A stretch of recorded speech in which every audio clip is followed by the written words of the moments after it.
Boo. Wait. There we go. Okay. Are you ready for this? Are you ready for this? Cause I sure am. I'm so ready to find out what I am. My true form. My true form. Haha, get it? Cause my... Anyways, hello. Welcome to Mai Takes the MBTI Test. Hello, bunny lady. Hello, my dears, my loves. Comedy genius. I know, right? I'm like so funny. Like, you don't even know how funny I am. Anyways, alright. Shall we brief what the MBTI test is, or should we just hop right in? You know what? Let's do a small briefing. Okay. For anyone who doesn't know, there's a thing called the Myers-Briggs test, and basically it sorts you out like into 1 out of 16 personalities, depending on like if you're extroverted or introverted, if you're more feeling or sensing, that kind of thing. And I always thought, like, I guessed that mine was ENTP. ENTP, let's search up what ENTP is. ENTP personality. ENTP is extroverted, intuitive thinking, and prospecting. That's what I thought I was this whole time. And through this quiz, we're gonna figure out what I really am, because that's what I think I am. Like, I guessed. I looked at all of them, like, all MBTI personalities. I don't know if there's, like, a chart. Yeah, I looked at this, and I read them. And out of all of them, I was most like ENTP, but I'm not 100% sure. So today, we're finally gonna figure it out, what I actually am. Let me go back to this thing. But yeah, feel free to take it along with me. Like, if you haven't done it yet and you want to, feel free. Solstice says mine's INFP. Ooh, INFP/T? What's the T for? I guess we'll find out. But, alrighty. I guess let's just hop into it, right? Oh my gosh, hop into it? Get it? Because I'm a bunny rabbit? Okay, I'll shut up. I'm so sorry. Let's hop right into it. Is this the first question already? I just did mine a minute ago. I see. Am I already on the first question? Oh wow, it just like, okay. Turbulent. Is there another letter that it can be, or is it like, well, I guess I'll find out. You regularly make new friends. I say I would. I say I do, because I always make new friends in my chat. Like you guys, I always make friends with new people when it comes to like you guys. So I'm always like, every day I get more and more new people in my like chat, which makes me happy. And I hope you guys consider me like your friend or something. I don't know if that's parasocial, but oh well, I personally think that I make new friends regularly. Not only because of like making friends within my live chat, but like, as you guys probably know, I started university again, and I already got into some people's good books, you know? Like, I sat beside this girl in one of my philosophy classes, and she and I were like bonding over how we didn't have a pencil.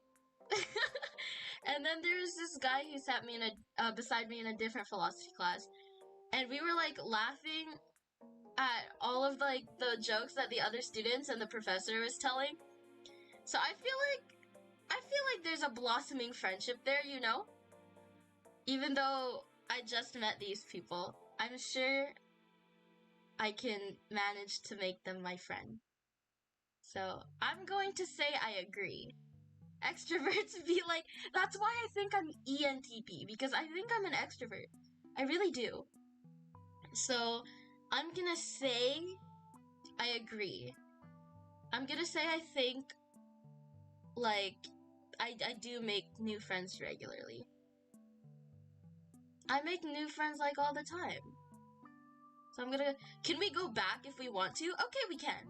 We can go back if we want to. But I don't think I have to go back for that one. I'm pretty confident that I make new friends on a regular basis. Anyways, you spend a lot of your free time exploring various random topics that pique your interest. Yes. As you guys can tell, my live streams jump from everything. It goes from like singing to ASMR to gaming to taking the MBTI test. So couldn't imagine talking to other carbon-based life forms. Real human doesn't talk to other humans? How ironic. There's two types of INFP, INFPT and INFPA. What's A? If T is turbulent, what's A? And yeah, true, what does turbulent even mean? Like, I'm not sure what that means. But we continue on. I think I spend a lot of time exploring random topics. The most random topics. Like, anything I'm interested in, I can easily go like down a rabbit hole. Ha! Down a rabbit hole? Get it? Cause I'm a rabbit. I need to shut my mouth. Someone shut my mouth for me. Cause all these puns are probably annoying. Anyways, moving on. I think I'm gonna say I agree. Assertive. Oh, okay, so assertive and turbulent. Now that I know what the A stands for, I think I have a vague idea of what the T and the A are for. But yes, I do spend a lot of time doing that. Okay, seeing other people cry can easily make you feel like you want to cry. It depends. Like, if I see other people crying... Drink water, please. Thank you, I will. Okay. I got told to drink water, so I'm gonna drink water. Okay, guys? Let's all drink water together, okay? Hydrate.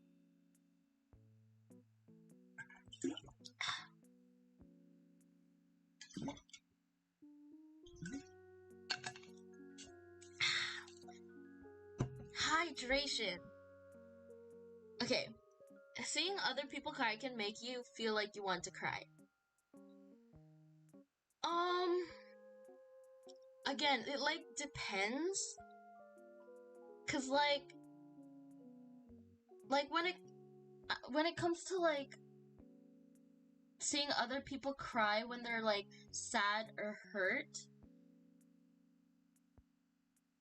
I like to be the person who comforts them. And I would say, like, if I want to be a person who can provide comfort, like, I don't cry. But if there's, like, a really emotional, like, story time going on, and, like, someone starts crying, I'll start crying, too. Like, if it's, like, if I see someone crying, like, in a movie, and it's, like, a sad moment in a movie, where the person just, like, starts crying, I'm, like, I want to cry. And if one of my friends and I are like at a sleepover and she's like telling an emotional story or something, and then she starts to cry, I'm more inclined to cry. But I don't think I would. Okay, help me understand this question, please, guys. Like, seeing other people cry can make you feel like you want to cry. Is that just feel? Because, like, I feel like that's a lot of people. Like, seeing other people cry makes me feel like I want to cry, but that doesn't mean I'm gonna do it. That doesn't mean I'm actually gonna cry. It's just like a feeling, right? What does this even mean? Like,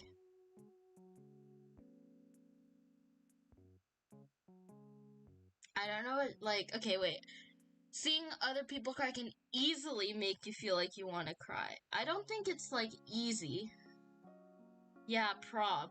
Like, I feel like I can control my tears pretty well. I don't cry very often. So, I don't know. Maybe?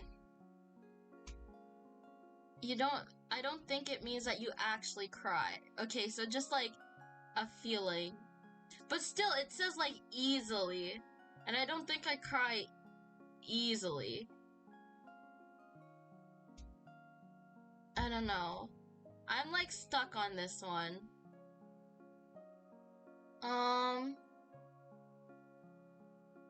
I'll do in the middle, because I really don't know with that one.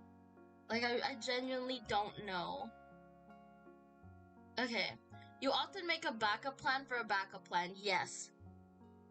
I will always make up a backup plan.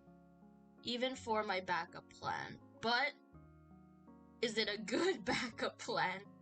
I don't know about that. We're only 3% though. It's okay.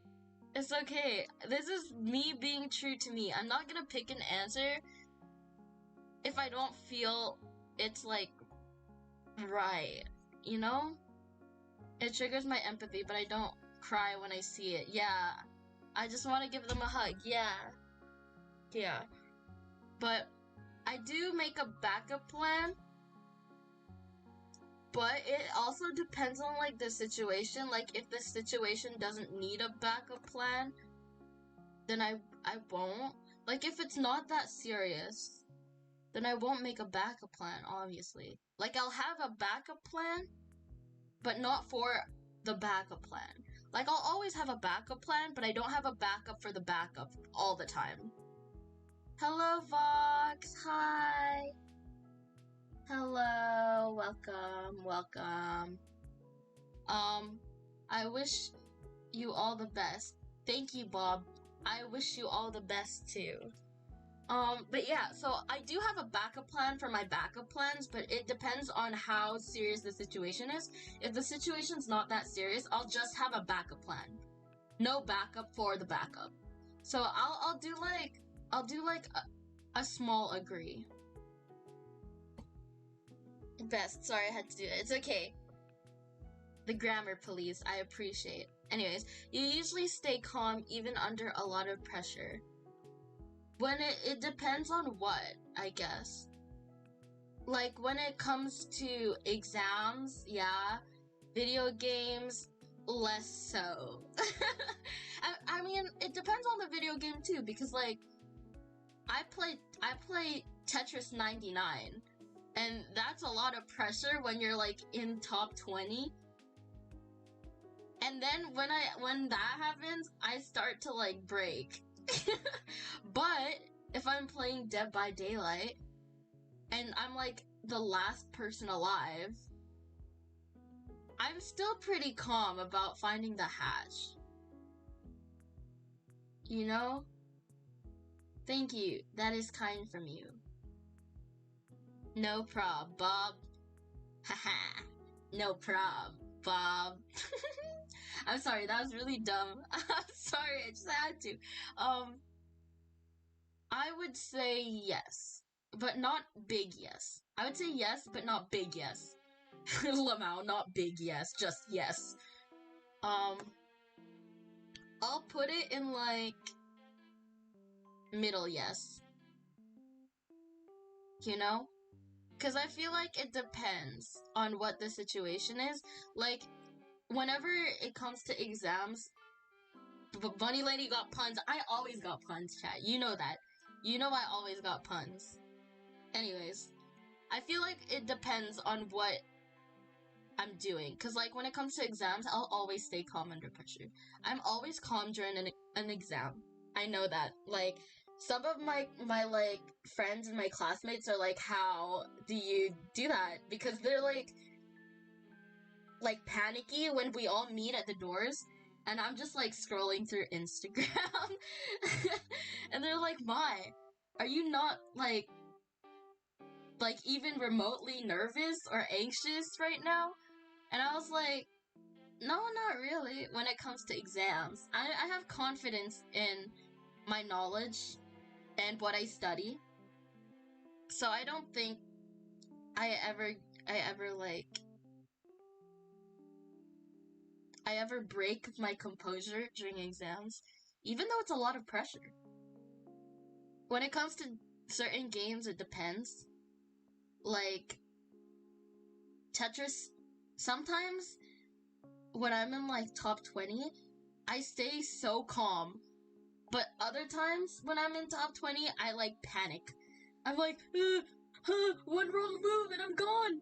One wrong move and I'm gone! And I love Tetris 99, but yo, 191 subs. Are you serious, Maple? Are you serious? I thought yesterday we were at 170. What? What? Wait, that's crazy. Wait.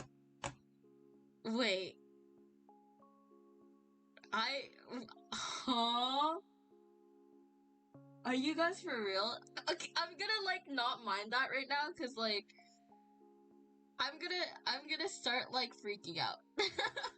I'm gonna start freaking out, so I'm gonna do what I'm supposed to do for now.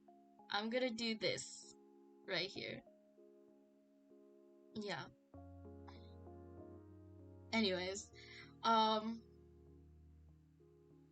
whew, okay. Damn. What was I saying? Oh yeah.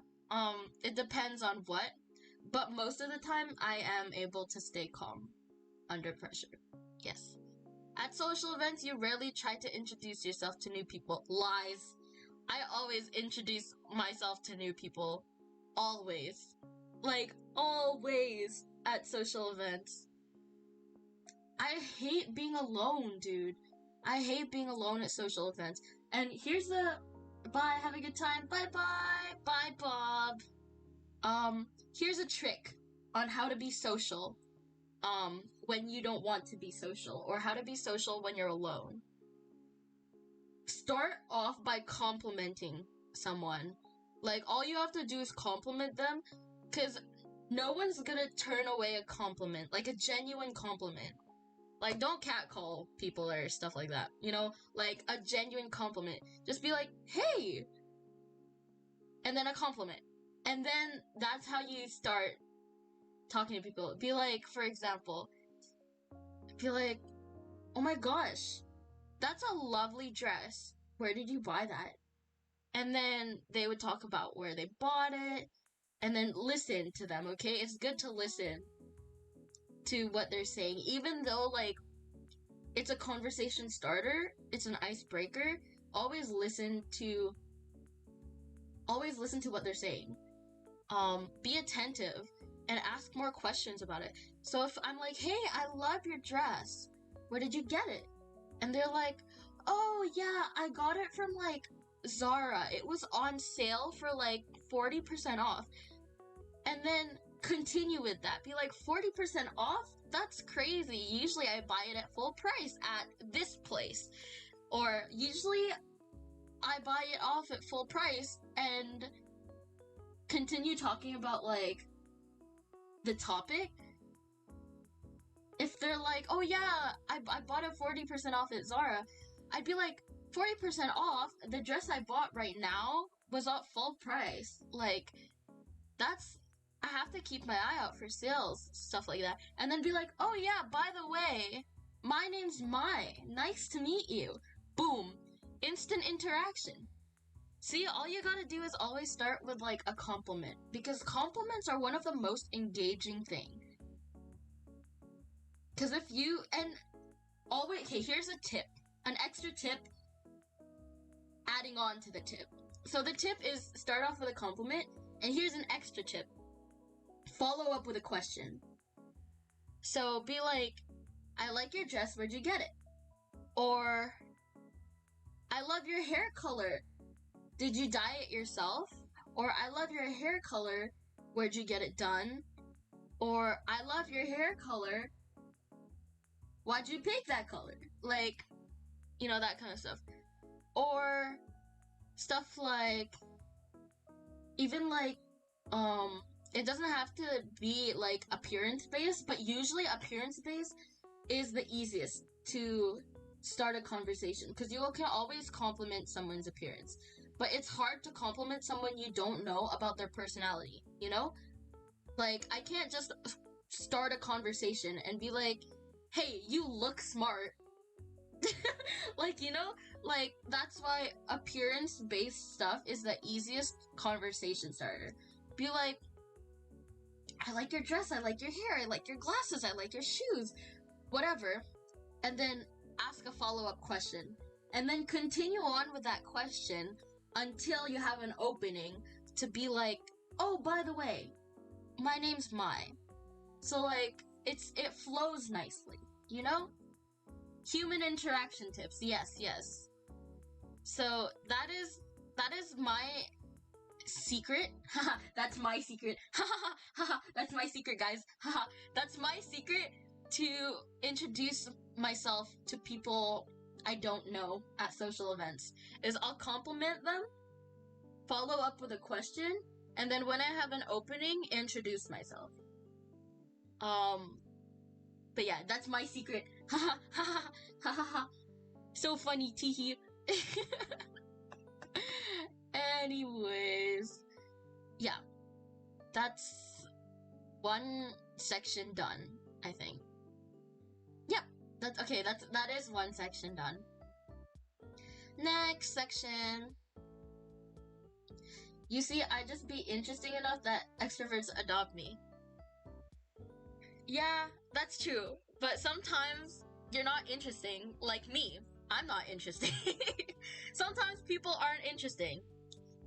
I.e. me.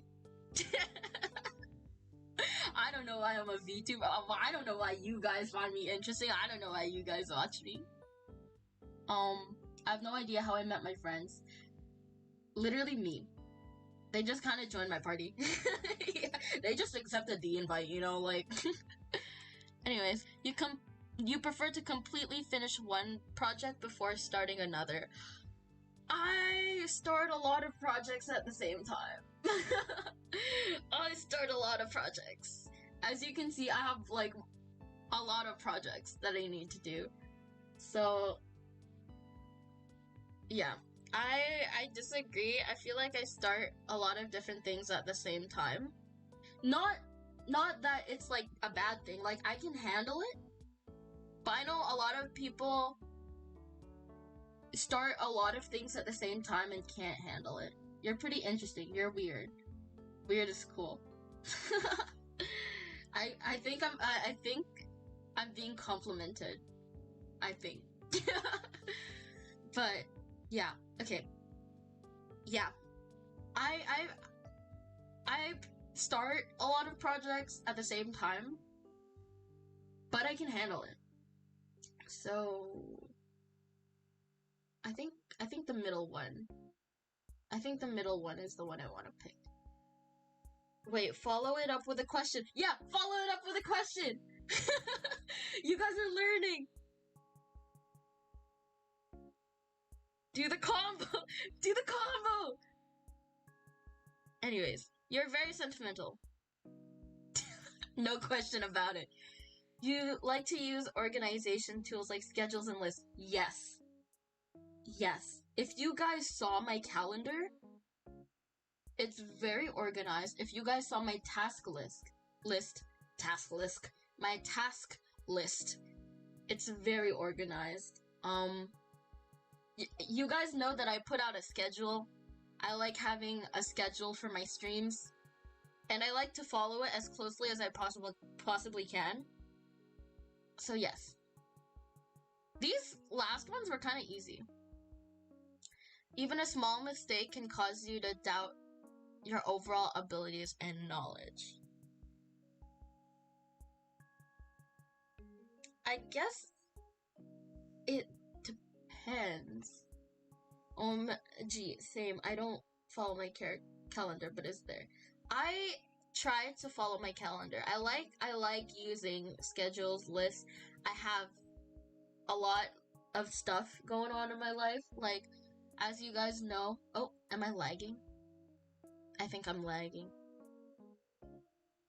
Give me a second. Give me a second to fix the lag. Anyways, as I was saying, like, I like to make schedules and lists because I have like a pretty hectic life. So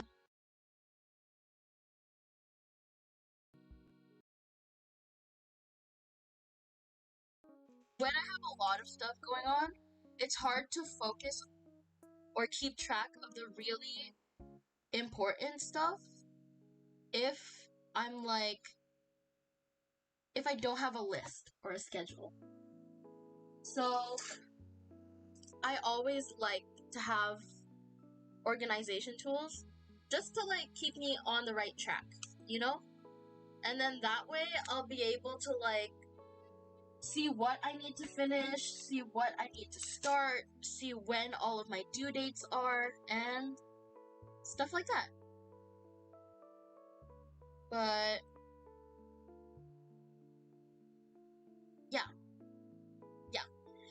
Which is why I have a calendar for school, because you guys know I'm in uni. I have a calendar for work, because I work a job that is not VTubing. I keep a calendar for my VTubing, like my channel, I mean. I have, like, those 3 separate calendars, and they all overlap on my one big calendar, so I can see what needs to be done first. You know? I have a calendar for all of my appointments, dentist appointments, doctor appointments, stuff like that. And all of them are on one big calendar. I'm late. I was getting McDonald's. Oh my gosh, no way. I ate McDonald's today. What did you get at McDonald's? What did you get?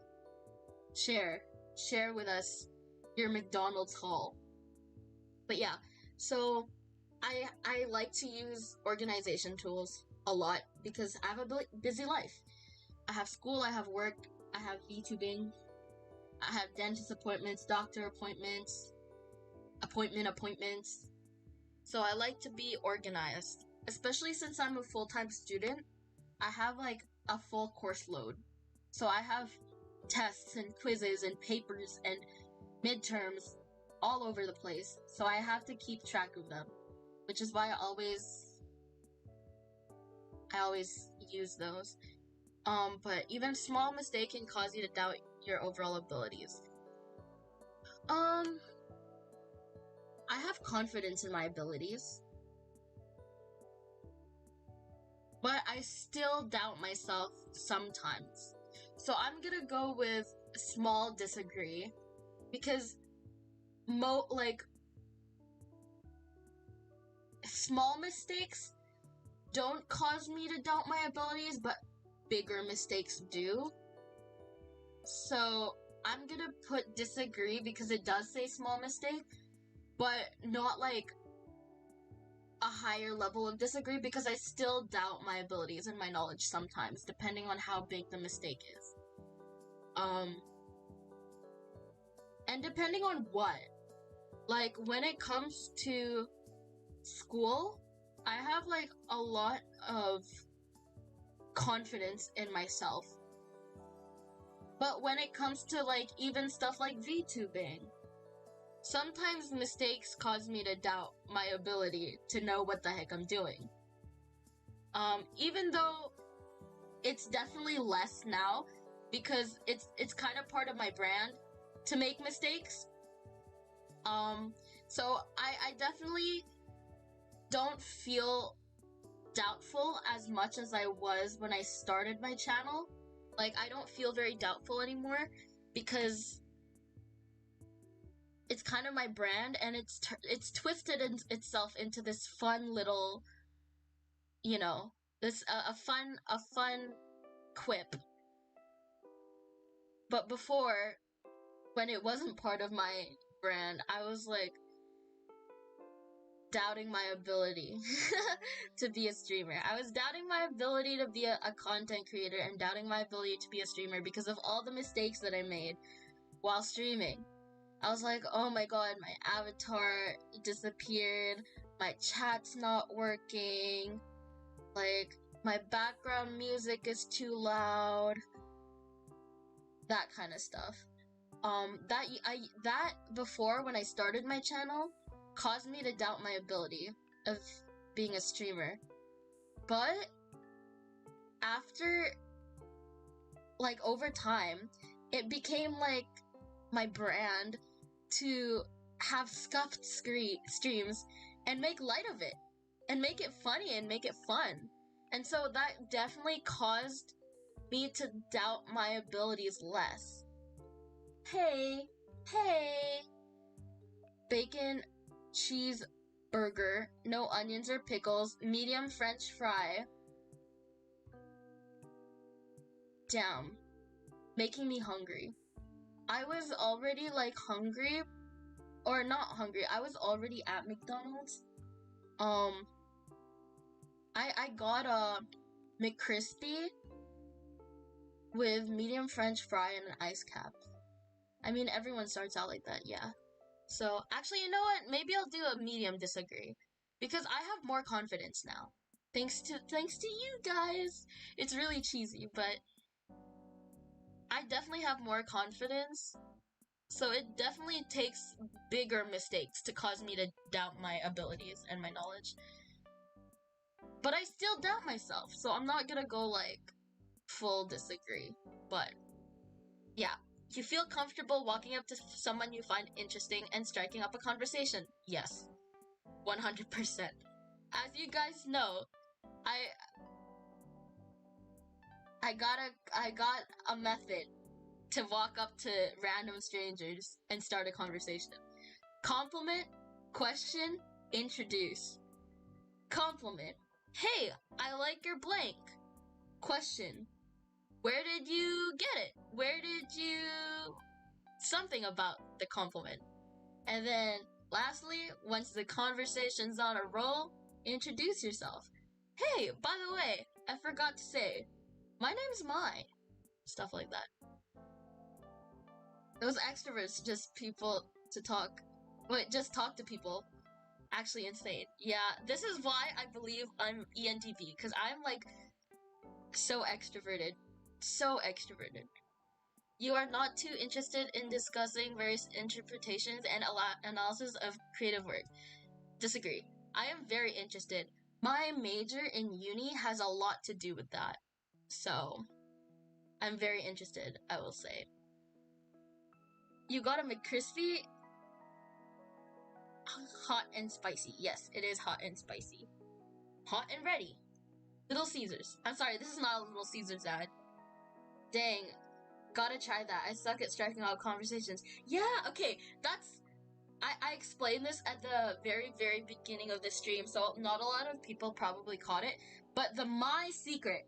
I should, like, trademark that. I should trademark, copyright, whatever that. My secret to striking up a conversation. Step 1, compliment. The easiest thing to compliment is physical appearance, because it's hard to compliment strangers about their personality when you haven't met them yet. So stick to physical appearance, or, like, physical object. Maybe they're holding an object. So, for example, step 1, compliment. Hey, I like your phone. Is that a flip phone? That's so cool. Why'd you decide to get a flip phone? Transition into step 2, which is ask a question. Why'd you decide to get a flip phone? That will, asking a question will force them to talk to you. So they answer the question, obviously, and make sure you stay engaged. Make sure you hear them out and listen attentively to what they're saying so you can keep the conversation going. Oh, that's cool. Like, you like the Y2K aesthetic? Oh, me too. That's why I liked the flip phone. Like, I liked your flip phone. That's why I came up to talk to you, because I too am an enjoyer of Y2K aesthetic. Oh, by the way, step 3, introduce yourself. My name is Mai. Nice to meet you. Boom. Instant friendship. Maybe if they're holding a Hatsune Miku figure. I love Hatsune Miku. I have a Hatsune Miku figure. But as you guys know, I am moving. So it's in a box right now. I don't know which box, but it is in a box. Not sure I can manage something other than that, though. Literally, it could be about anything. Shoes, like, hair, their phone. Be like, hey, I like your phone case. Is it sturdy? They'd be like, oh yeah, it's like OtterBox, so it's like really protected. And be like, adding on to the conversation. Be like, oh, OtterBox, yeah, I heard that was strong. Does it come in different colors though? If you always end your part of the conversation with a question, they will be forced to talk to you. They will be forced to answer. And then when you find an opening, introduce yourself. Be like, hi, by the way, I forgot to say, my name is Mai. But yeah, so step 1, compliment. Step 2, question. Step 3, introduce. That is my secret. Trademark, copyright, whatever. But yeah, very, very useful. Social interaction glitch, yeah. That's the extrovert glitch. Anyways, next question. You are more inclined to follow your head than your heart. I feel like I'm like smack dab in the middle because, okay, what I study in university forces us to use both. It forces us to use emotional knowledge and like logical reasoning and intellectual knowledge to come to conclusions. So I think it's justified for me to pick the middle for that one. Yeah.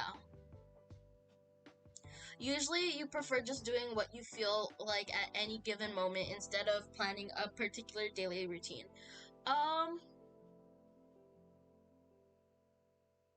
I like to have a schedule. I like having a routine. So I'm gonna click disagree, but not like big disagree. I'm gonna click small disagree because my schedule, though I plan it out, is not gonna go 100% as planned. So then when I need to make adjustments, I will make adjustments. Whatever those adjustments may be will depend on how I'm feeling at the given moment. So it depends. Maybe I'll do middle disagree. Because I do plan. Like, as you can see, I always post a schedule of when I'm gonna stream. I also have a schedule for my school schedule. I have a schedule for my work schedule. Everything is planned. I have a routine. But if the routine falls out, I told you guys in that other question, I always have a backup plan. But that backup plan might have to change depending on how I feel at the moment. But most of the time I have a set routine, a daily routine.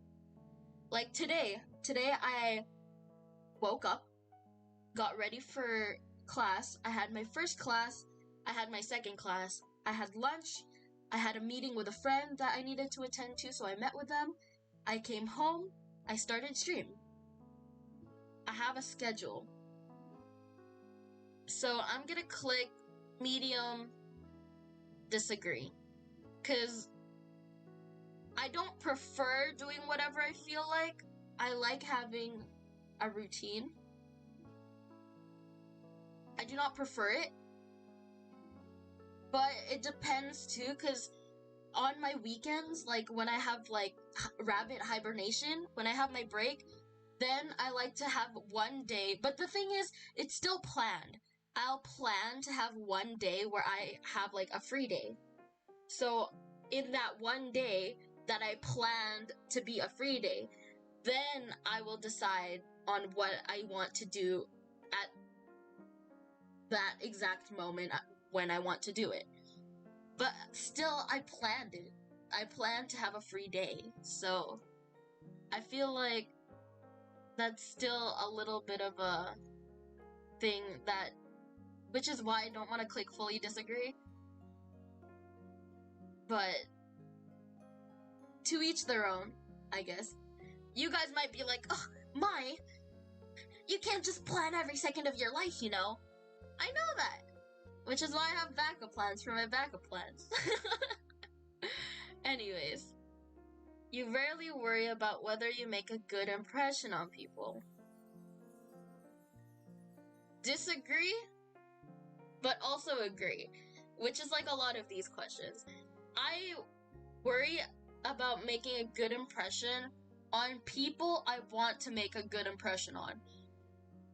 Like, if I don't care about what your impression is about, like me, if I don't care about who you are, like if I don't care about you, I don't care about your impression of me.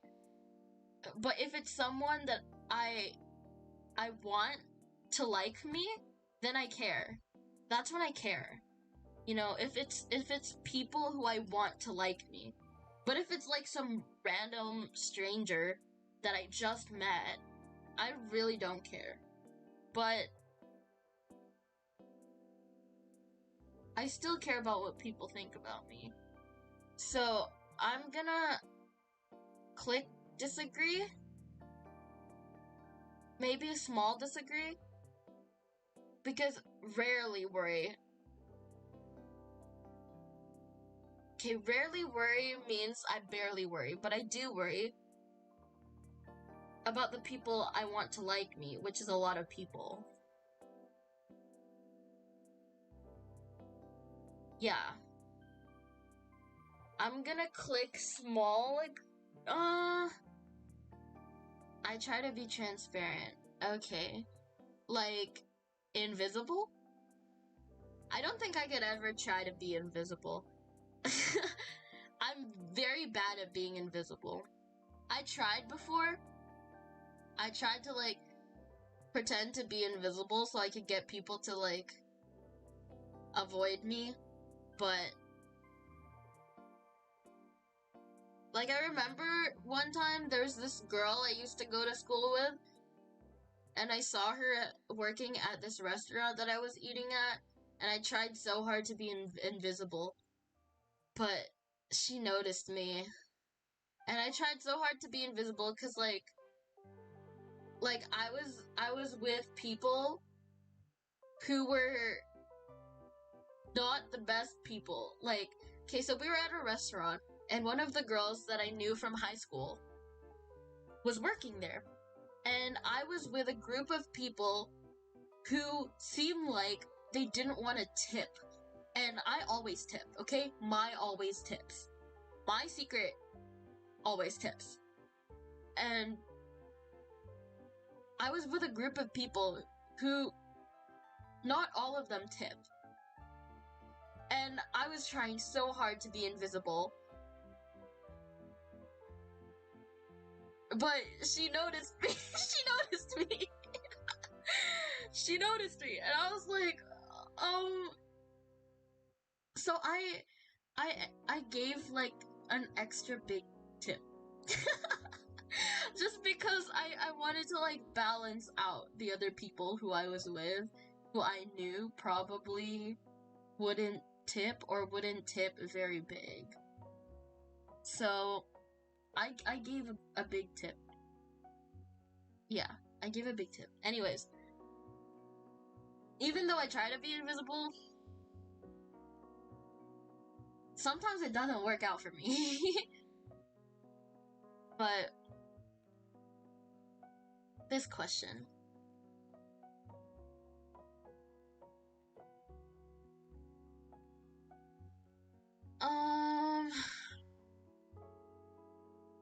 I do worry about people. Like, if I've made a good impression on them.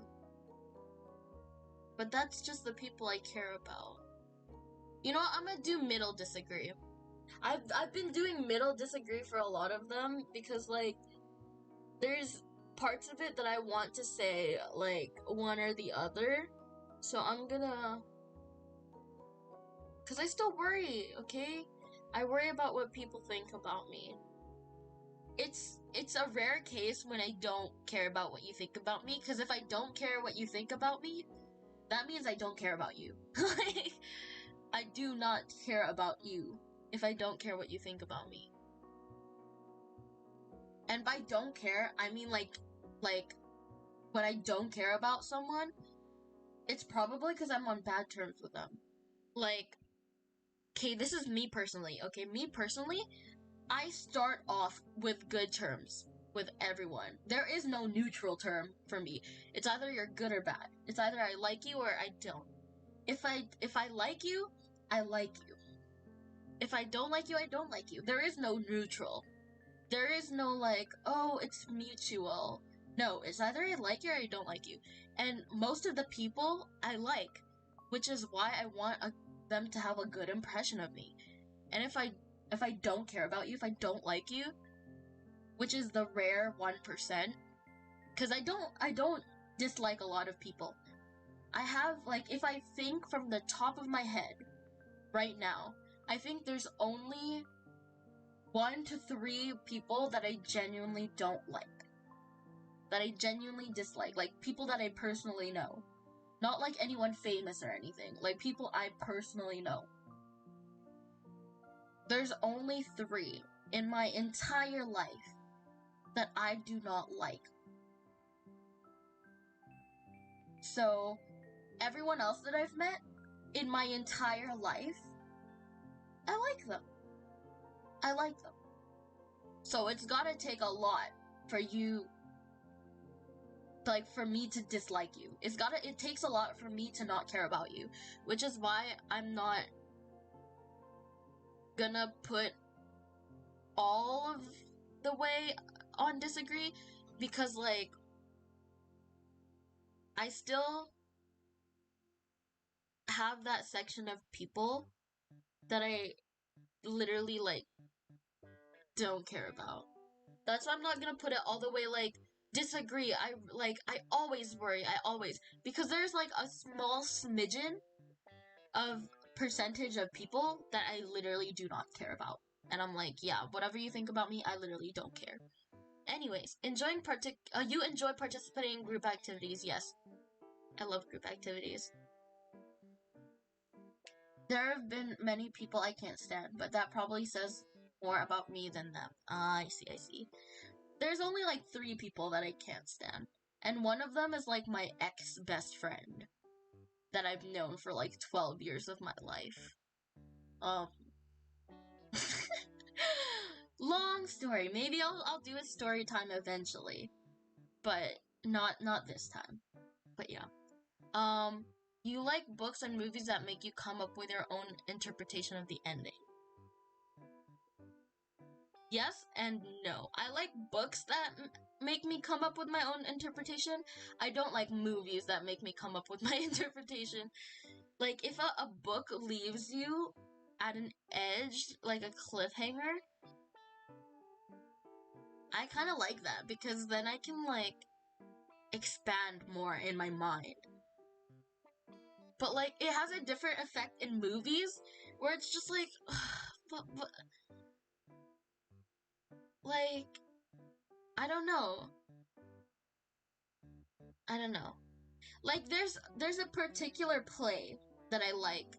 I forgot what it's called. The first time I was introduced to it was in high school. I think it's Death and the Maiden. Death and the Maiden. Play. Yes. Right? Is it Death and the Maiden? Okay, yes.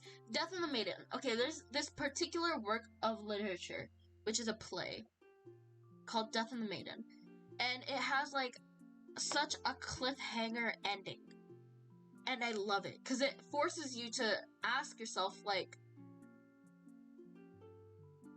what she did and why. Okay, so spoilers. She could either, like, forgive the person who transgressed against her, or she could kill them. And it leaves you at a cliffhanger. You don't know if she forgives them or if she kills them. It's up to you.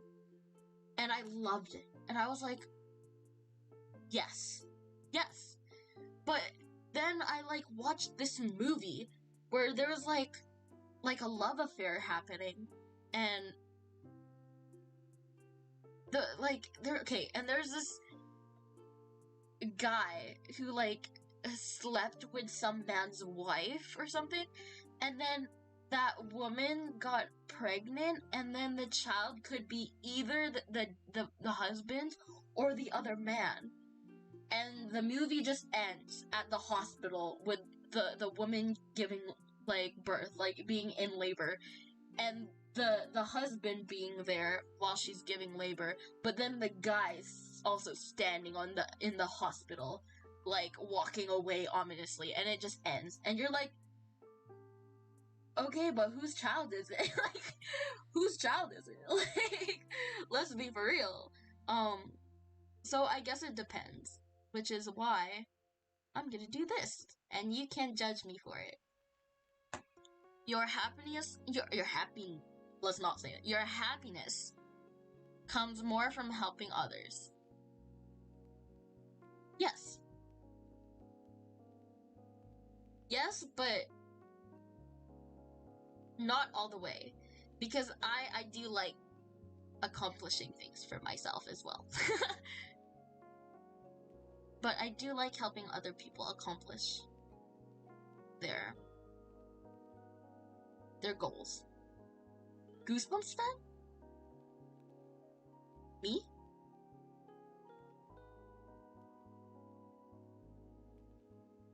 You are interested in so many things, you find it difficult to choose what to try next. Yes. See, there are stuff, like, that I can answer super quickly, and then stuff that I'll take, like, a 30-minute rant to answer. But that one was very quick, very simple, very easy. Okay, next. You're prone to worrying you're prone to worrying that things will take a turn for the worse. I don't think so. I like to see the good in every situation. I'm very optimistic. I'm an optimistic person. So I want to say disagree, because I'm not prone to it. I'm not prone to worrying. But there are certain things where I'm like, oh, things are gonna take a turn for the worse. Like climate change. Things are definitely gonna take a turn for the worse. But I'm not prone to worrying about it. I like to think I'm very extroverted. And very, not extroverted, that's not the word. Very, what was the word that I said? It's not extroverted. I forgot. My brain blanked. My brain blanked. Word that means... What's the word that means, like... You see the good first. My brain's blanking. Anyways, whatever. You're... Optimistic! Yes! Optimistic. Thank you, human. I'm very optimistic. Yeah. I don't worry. I'm not prone to worrying, but I still do worry about certain things, which is why we're gonna do that.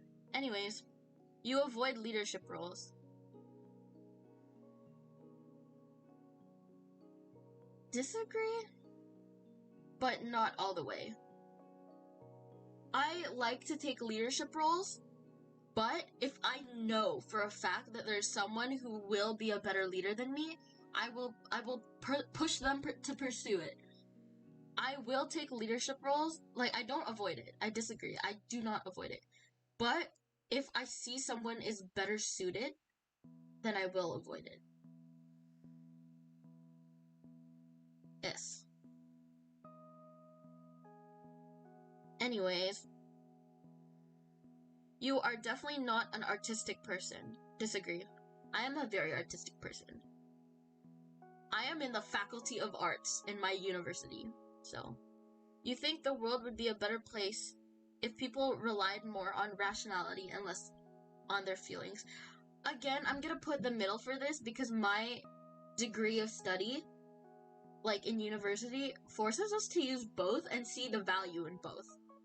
So I'm gonna put that for the middle. And I think I'm justified to do that because I studied that. Anyways, you prefer to do your chores before allowing yourself to relax? Yes. Because I like having a clean space. But sometimes I'm like in a slump. And I just want to like lay in bed and rot away. Just like the girlfriend from the hyper-realistic girlfriend ASMR. So I'm gonna do small agree. Because I prefer it. I prefer to do my chores before relaxing. But sometimes I don't have the energy to do it. But I definitely prefer it if I could finish all my chores first before relaxing. So I'll put small agree. Because though I prefer it, I don't execute it all the time. I'm trying to be like 100% honest. You know, I prefer it, but that doesn't end up happening all of the time. So. Did you know that Walmart is Ad. That's an ad. That's an ad. That's an ad. Shh. Shh. I'm not sponsored. I'm not sponsored. I'm not sponsored by Walmart, guys. I'm so sorry. I don't have YouTube Premium. I have to resort to... Wait, go back. There we go. Yeah, I don't have YouTube Premium. I apologize. Anyways, that never happened. Please ignore that. Yeah, that never happened. You didn't hear that. You didn't... Walmart? What do you mean? What do you mean? There's nothing about Walmart here whatsoever. You enjoy watching people argue. Define argue. Like debate? Cause I was in debate club and ethics bowl, and I love watching people argue for their points. But I don't like watching people fight. What is the definition of argue in this question? Because I seriously love watching how, like, people's minds work, and I love watching debates and people arguing and defending their points. But I don't like watching people fight. I like watching educated arguments, not fights. So... neutral. You tend to avoid drawing attention to yourself. Disagree? I like standing out. I like being a little different, yeah? I like being different. I like standing out, yeah? So... I'm gonna say disagree. But there are certainly moments where I do want to avoid attention, just like that incident at the restaurant, there are moments where I try to avoid drawing attention to myself. No, she's becoming British! No, I'm not. Your mood can change very quickly. Agree? My mood can change quickly, but I feel like there are telltale signs that show you when my mood is gonna dip. Like, I'm generally a cheerful person, but I'll start exhibiting signs that I'm annoyed. And then after those signs show themselves, then I'll flip the switch. But generally, I feel like my mood is stable. Maybe. Nah, it changes really quickly.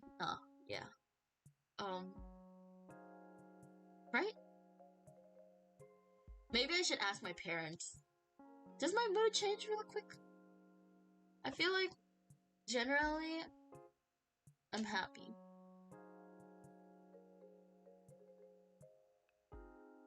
Yeah, I'm gonna stick with this answer. Maybe this one?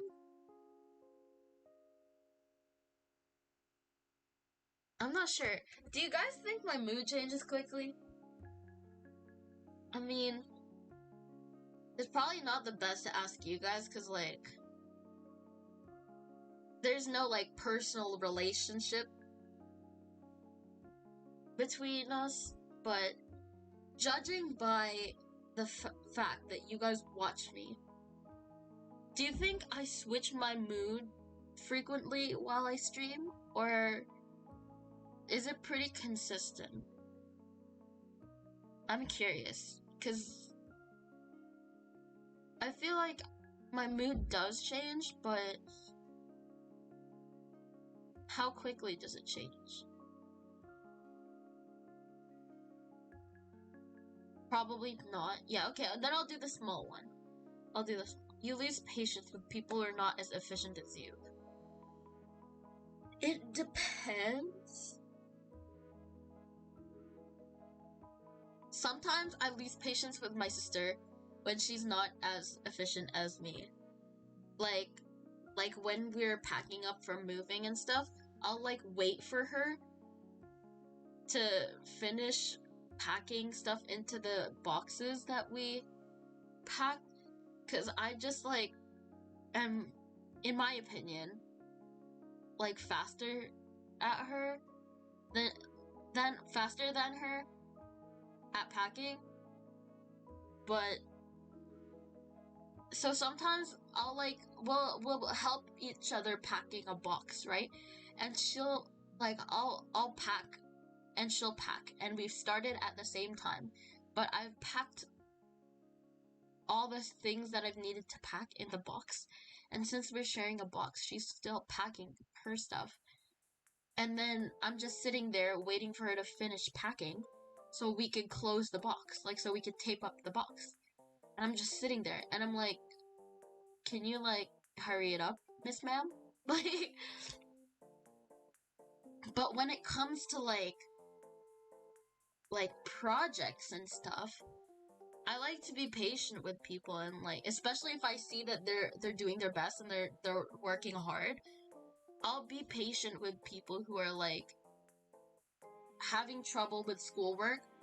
Like I tutor people in like I give Japanese lessons. I tutor people when they need help with Japanese, and I try to be really patient. But I feel like I still do lose patience. So maybe yes, but not all the way yes. You often end up doing things at the last possible moment. Yes, but small yes? Nah, last, like, middle yes. Middle yes. This is me, because though I do make plans, some of my plans I leave till last minute. like I have a schedule, but I'll leave the schedule like I'll be like, I'll put on the schedule, for example, paper due this date. Like paper due September 16th. I'll put it on the schedule, and then I won't submit the paper until September 16th. Like, or I'll be like, renew passport before this date. Renew passport before October the 1st. And then I'll renew my passport October the 1st. Like, I'll make a plan, but the plan that I'll make leaves stuff last minute. Oh, it's so fun. I'll make plans. Like, if you look at my calendar right now, I have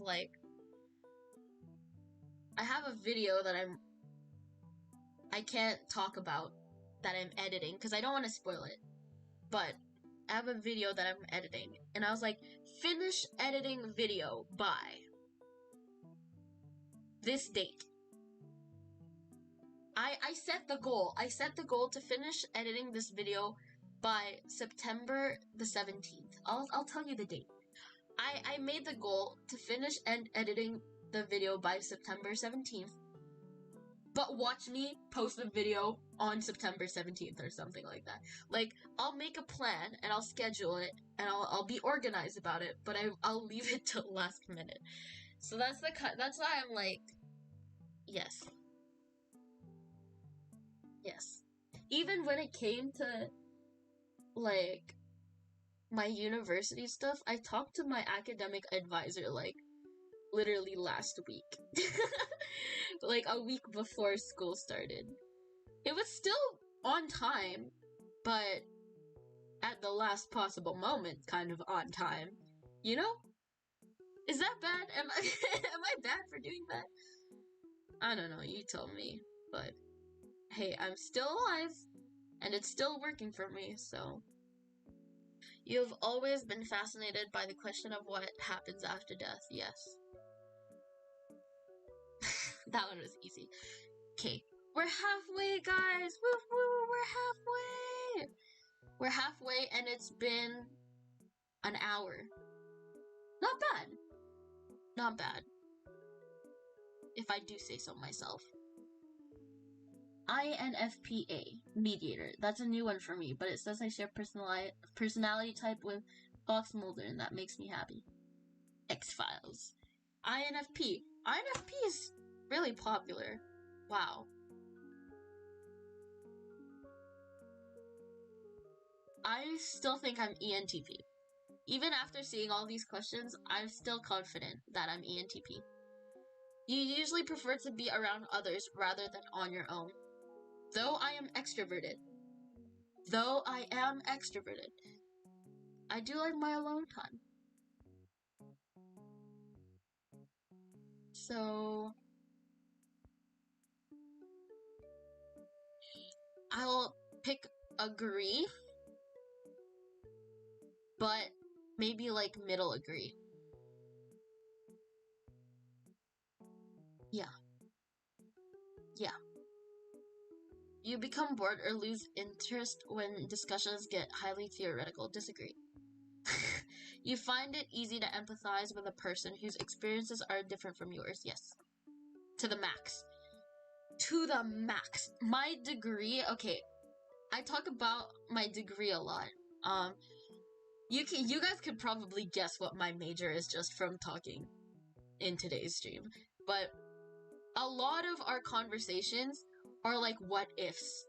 In lectures and discussions, there are a lot of what ifs. And say this, suppose this.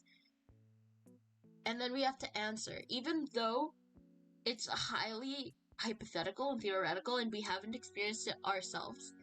Like literally today, in my course today, like my lecture, my professor was like, okay, say you had the ability to save either your mom or two strangers.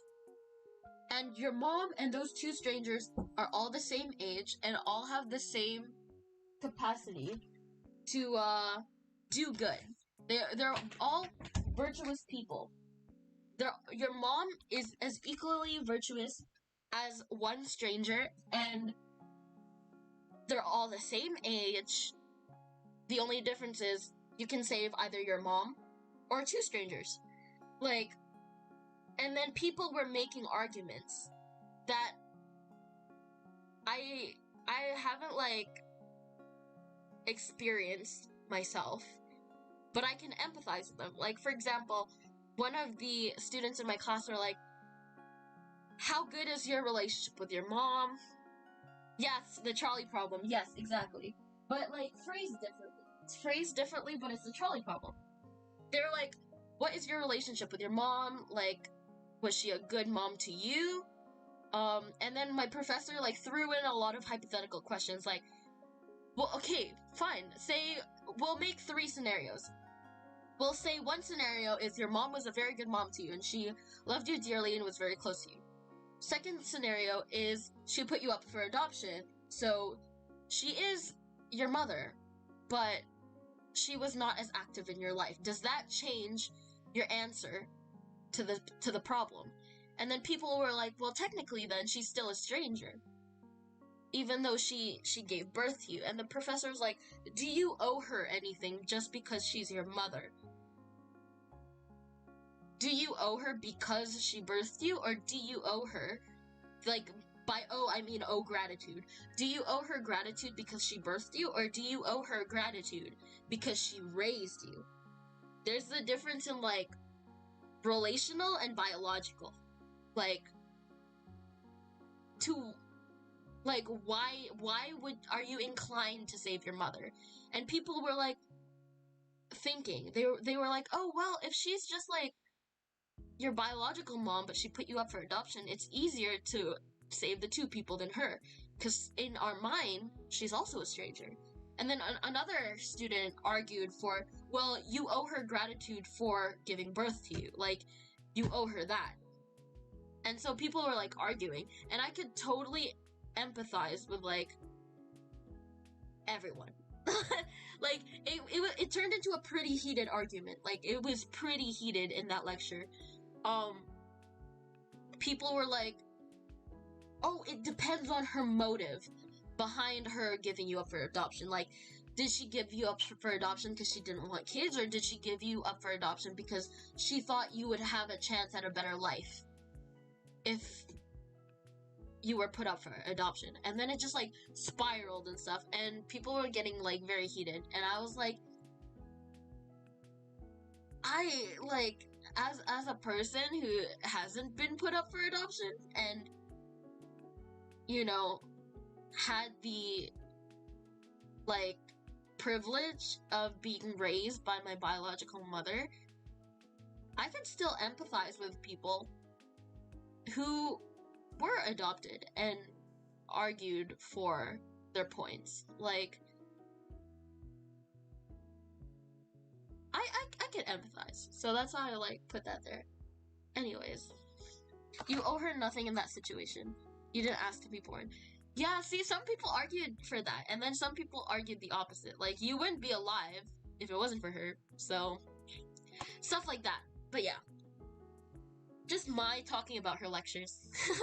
You usually postpone finalizing decisions for as long as possible. Yes, I like to work on a project for as long as I can, so I know that I packed everything in there. You know, I did it to the best of my abilities. I used all the time I had, and then all the finalizing decisions are, like, obviously final. Like, the last possible moment. Because I like to know that the quality of my work is the best.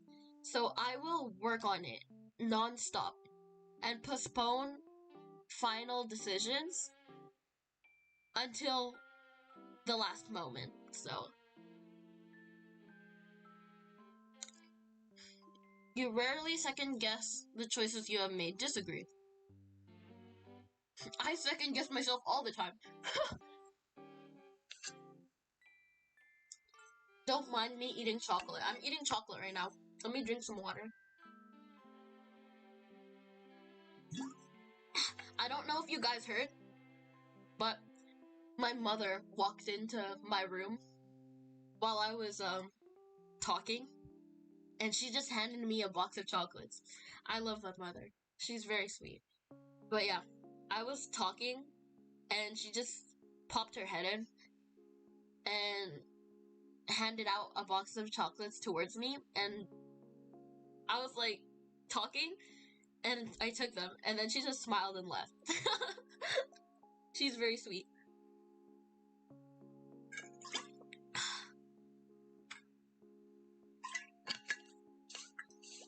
But yeah, after a long, exhausted week, a lively social event is what you need. If it's exhausting, I just want to relax. I don't know if I want a lively social event.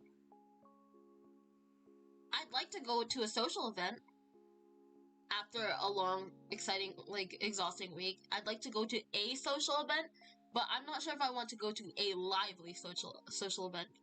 I want to hang out with a group of friends and chill, not go to the club. You know? So, I'll do small disagree. After a long, exhausting week, I want to go to a social event. Maybe not a lively one. I want to go watch a movie with friends. But I wouldn't want to go to the club. So, I'll put disagree.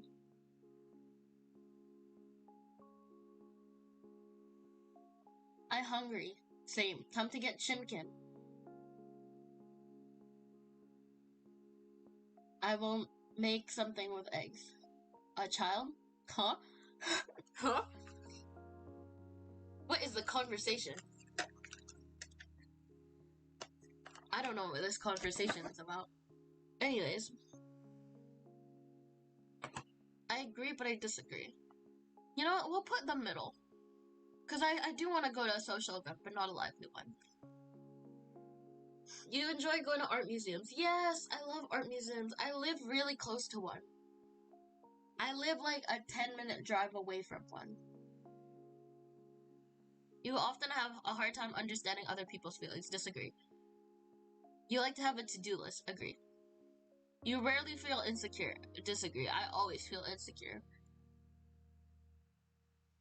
Maybe in the middle. Because there are certain things about myself that I'm confident with. Or maybe here. Because there are certain, I do feel insecure. Rarely. Wait, rarely. Yeah. Going disagree means I always, wait. How do they want us to answer this? Rarely feel insecure? If I click agree, that means yes, I rarely feel insecure. But if I click disagree, does that mean I often feel insecure? Would that mean clicking disagree means often?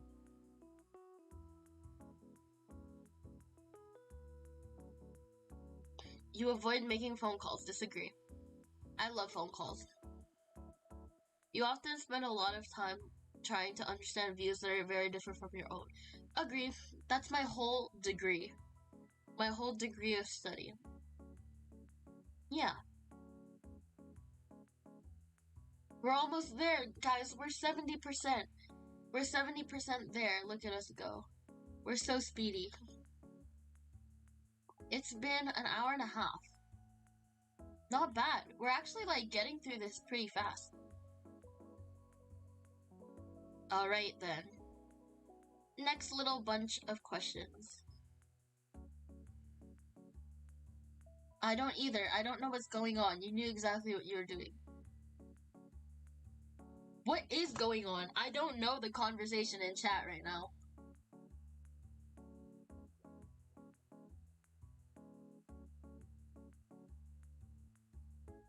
don't know what's happening. Anyways. In your social circle, you're often the one who contacts your friends and initiates activities. Agree. I literally texted my group chat today and was like, guys, when are you free? Guys, here, let me see if I can screen share it. Hold on. I'll try to, like, see if I can cut out the names of people, but let's see. Still not done. Wow. Yeah, because I'm talking and explaining the reasoning behind my choices. But let me see if I can screen share, like, oh wait, it's in Japanese. I don't think you guys will be able to read. Hold on. I'm gonna try anyways.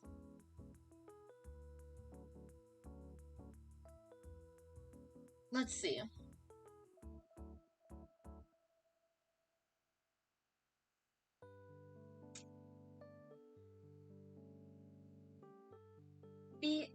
Uno segundo.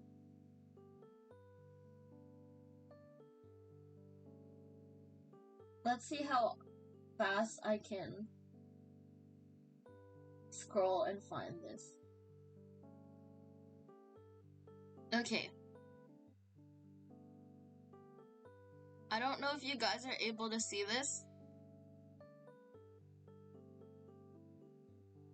but basically, it's me asking 大学にいる人がある?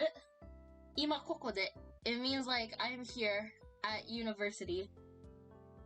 And then I was like asking 教科書買わなければいけなかった. I needed to buy a textbook, which is why I was on campus and stuff. And then my friend complimented me. She's like, 良い学生じゃん, which is like, you're such a good student. And I was like, yeah, no. And I was like, 今日誰か大学にいる? Again, is anyone on campus? Is anyone on campus? And then my friend is like, Haley-san いるんじゃない? And which is like, isn't Haley there? And I was like, 知らん. I don't know. みんな、クラスが始まるよね? Like, your classes have begun, right? And then my friend was like, 知らん? Which is like a very casual way of saying I don't know. And she's basically asking me if I'm like mad because I use casual speech. And I was like, oops. I was like, 大学に行かなければいけないから怒る, which is like, because I had to come to campus, I'm angry. And then I said, 私ここに2クラスだけあるよ. Which is like, I only have 2 classes. Like, I was mad because I was on campus and I only had 2 classes. I said, 本当に帰りたい, which is, I wanna go home. Like, I really wanna go home. So I was trying really hard to schedule a hangout because I didn't want to go home after my campus is an hour away from where I live, and I'm only there for 2 classes, which is like 2 45-minute classes. So I wanted to make good use of my my trip, you know? So I was like, だからみんな大学にいるなら青の方がいいんだよ. Which is like, that's why, since we're all at the university anyways, let's just hang out. Please, let's just hang out. Please. I think it's a good thing. I was like, 青の方がいい, which is like, I think it's a good idea if we hang out. Or it's good if we hang out. And then my friend is like, don't be angry, lol. And I was like, yes, I won't. Sorry. And then she was talking about, she has, like, classes and stuff. So I couldn't hang out with her because her class is at, like, 2:30. She's talking about my class is at 2:30. So I'm still at home, because at the time, I think it was like 11:30 or something like that, maybe 12:30, but she's like, my class is at 2:30, so I'm still at home. And so, I was trying really hard to get people to hang out with me. Like, really, really hard. And then, even, that was yesterday, as you can see. Damn, I really should come back to learning Japanese. I think that's a great idea. You should learn Japanese. And then I was talking about, 私の最初クラスは今始まるからまた喋りましょうね. She's like, oh yeah, my class is starting, so I'll talk later. Bye bye, みんな. 頑張ってね. Yeah, and then they're just wishing me luck, blah blah blah. That was yesterday. And then I was asking my friends, what is it? I was talking about my next class. Oh yeah, and then I was talking about, like, what's it called? Let's go to McDonald's. I was talking about let's go to McDonald's. What's it called? I was like, where is it? このクラスの後でマクドナルドに行きたい. After this class, I want to go to McDonald's. コーヒーが欲しい. I want coffee. And then my friend was like, 行けばよいじゃん, which is like, you should go. And then I was like, 誰か私に, like, 行きたい? Like, does anyone want to come with me? 寂しい. I'm lonely. I'm lonely. I was like, 誰か私に, 一緒に行きたい. Anyone want to come? 私に一緒に会いたい人. Like, is there a person who wants to come with me? 'Cause I'm lonely. I'm lonely. And then finally, one of my friends is like, いいね, which is like, sure. And then we went to McDonald's. And then today, that was yesterday. Today, I did the same thing. Anyone want to hang out after class? Anyone? And I was like, I still have class and stuff like that. So, my friend was talking about how she's in class, and I was talking about how my class is ends at 12:30.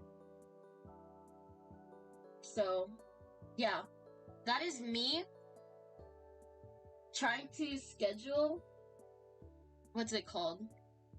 A hangout with friends, as you can see, which is why I think this question right here, in your social circle, you are often the one who contacts your friends and initiates activities. Big fat agree. 'Cause as you can see, I try so hard. I try so hard to hang out with people. But sometimes I end up going alone. No, I'm kidding. My one friend ended up going to McDonald's with me, so. Anyways, if your plans are interrupted, your top priority is to get back on track. Yes. Yes. Yes. Big yes? I went to a Japanese and middle school for my first ever year of school, so all I know is how to brutally introduce myself and sing head, shoulders, knees, and toes. 다져봐. Should I host like a Japanese talking stream where I just speak in Japanese? Is that something you guys are interested in? 'Cause as you could tell, I am able to communicate in Japanese. Don't know if it's obvious, but that is something I can do. I could be your personal Japanese tutor. If that is something that piques your interest. Anyways. If your plans are interrupted, your top priority is to get back on track. Yes. Yes. That is my top priority. My plans. Mine. You are still bothered by mistakes that you made a long time ago. Yes. Yes. There's some mistakes I've grown to laugh about, so I'm not gonna pick the big agree, but there are a lot that still bother me. But there are some that I've learned to laugh about, so yeah. You rarely contemplate the reason for human existence. Disagree. I always contemplate the meaning of life. Your emotions control you more than you control them. I don't think so. I think I have a pretty good grasp of my emotions. I don't get angry very easily. But when I do get angry, it's really bad. So maybe I shouldn't, Oh, I'm lagging again. Hold on. Uno momento.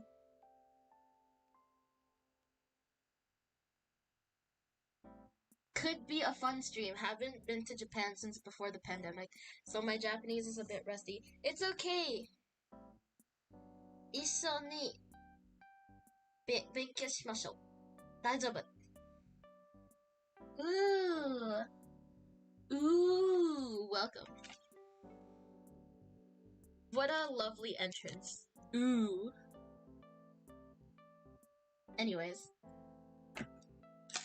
I think if that's something you guys want to try, I'm totally down for doing a Nihongo stream. Yeah. I'm down for that. But I'm gonna do the middle for this because I like to think that I control my emotions, because I rarely get angry. But when I do get angry, I cannot control my emotions. I control them well until I don't. And then it gets really, really bad. My best bro managed to get a free trip to Japan about 2 months back. He hasn't stopped expressing how badly he wants to go back with me. You should! I will always advocate people to visit Japan. My aunt, my family lives in Tokyo. But all my friends live in Osaka.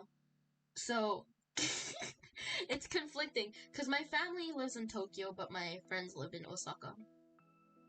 Oh well. I'll just be stuck in the middle, somewhere around Aichi Prefecture or something. Anyways, you take great care not to make people look bad even when it's completely their fault. Yeah, I agree. Because I don't like seeing other people embarrassed. I don't like seeing other people, stumble over their stuff. So, even though it's their fault, I'll try to, soften the... I'll try to make it less blunt on them. I'll try to make it, less embarrassing for them. I like to soften people's falls. But I'm not gonna click the big agree because there's some people who totally deserve it and I'll just sit back and watch the chaos ensue. So, yeah. Your personal work style is closer to spontaneous bursts of energy than organized and consistent efforts. I think it's both. I like organized and consistent efforts, but I think spontaneous bursts of energy are also productive in its own sense, so I'm gonna put the middle because I am both. I am both. My 2 best friends moved to Tokyo a decade ago, trying to visit them. Oh, that's nice! You should visit them. Plus, Tokyo is a nice place. Tokyo is a very busy place. When someone thinks highly of you, you wonder how long it will take them to feel disappointed. Agree, but small agree. Cause when someone says they think highly of me, the pressure is on, you know? I'm like, but then again, I managed to stay like calm under pressure, but like I definitely feel the pressure. So I do wonder how long it will take for them to like, for me to fail them, for me to not reach their expectations anymore.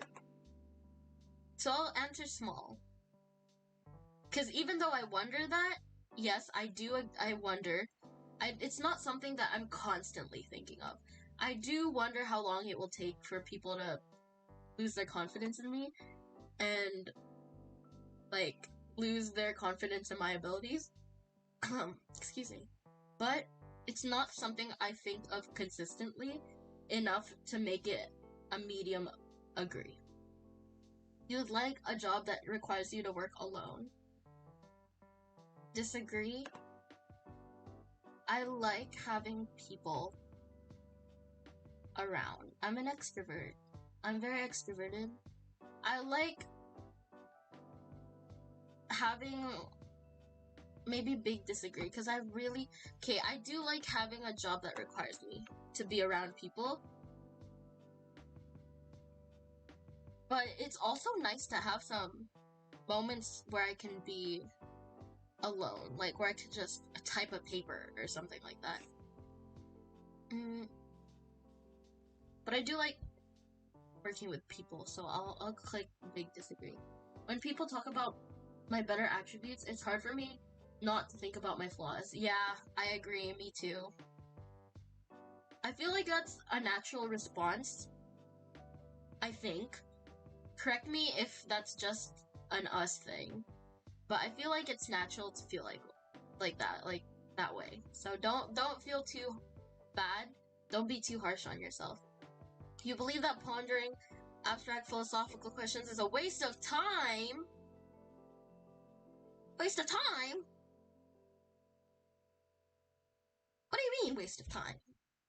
You feel more drawn to places with busy, bustling atmospheres. I like both. I like going on walks alone with one friend at an empty beach, but I also like the bustling city life. I'm a city girl at heart. I love the city. I love the bustling, busy city. But I also like nature walks. I like walks along the beach, quiet, empty nature places. But I would not live in the country. No way. I would not live in the country. I'm a city girl. But I enjoy quiet places as well. So I'm gonna put middle. You know at first glance how someone is feeling. Usually, yes, usually. I can always tell when something is off with my friends or family members. So I'm gonna put medium agree because I don't know if I'm 100% accurate all the time, but I have a pretty good hunch. You often feel overwhelmed.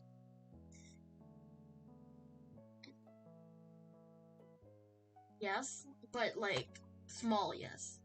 Because even though I feel overwhelmed, I feel like I can handle it well. I handle pressure well. I work good under pressure. Like, that's one reason why sometimes I leave things last minute, because I work better under pressure. Almost there, yeah, look at this! 92! Almost there, guys. Time to find out the truth.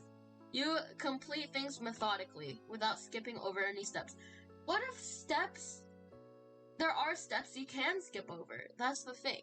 Like, I like completing things methodically, but if there's an unnecessary step that I can skip over, I will skip over that step.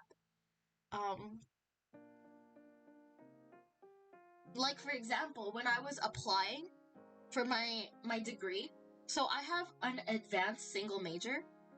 And at the time when I was applying, like my student advisor said that like I have to declare my major and minor first before I get into advanced. And I asked her like why.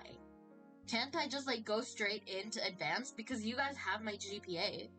You guys can see how good my grades are. Like, there's no reason for me to apply to a normal bachelor's first. Oh, yeah, they wanted me to declare my major and minor for a bachelor's, and then redeclare for an honors. And I was like, why do I have to declare for a bachelor's if I could just go for the honors?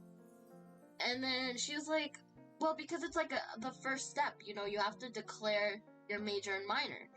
And I was like, yeah, but I want to declare my major and minor for advanced, not general bachelor. And then she was like, but, like, you can't skip this step, Mai. You have to, before you apply for an advanced single major, you have to apply for a general BA. You need a general first. You need to, you need to tell us what your general BA major and minor are. And I was like, sure, okay, And then I completely skipped that step and just mailed in my advanced application form, and they took it. I skipped that first step that she told me to do, but I didn't even need it. She's like, you have to, because the thing is, on my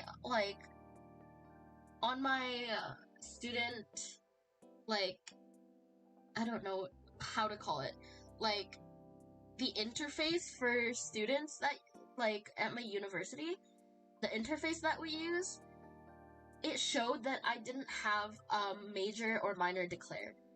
And then when I finally knew what I wanted to do, I wanted to do it in advanced, not general. Because I didn't have a major or minor declared, but now I did. So I was like, put me in the advanced program,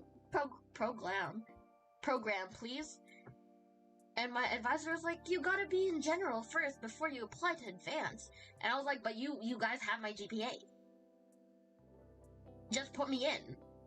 Just put me in. It's so unnecessary to do that first step. And she was like, no, it's part of the process. And then I was like, okay, just to, leave the conversation. I was like, okay, I'll do it. And then I didn't do it. I skipped it. And it was fine. I'm in advanced now. Clearly, I didn't need that first step that she was insisting I do. So I'm gonna put middle, because I like completing things methodically, but I will skip over steps if I have to. If I feel like I don't need some of them, I will skip over some steps. You're very intrigued by things labeled as controversial, yes. Those things are intriguing to me.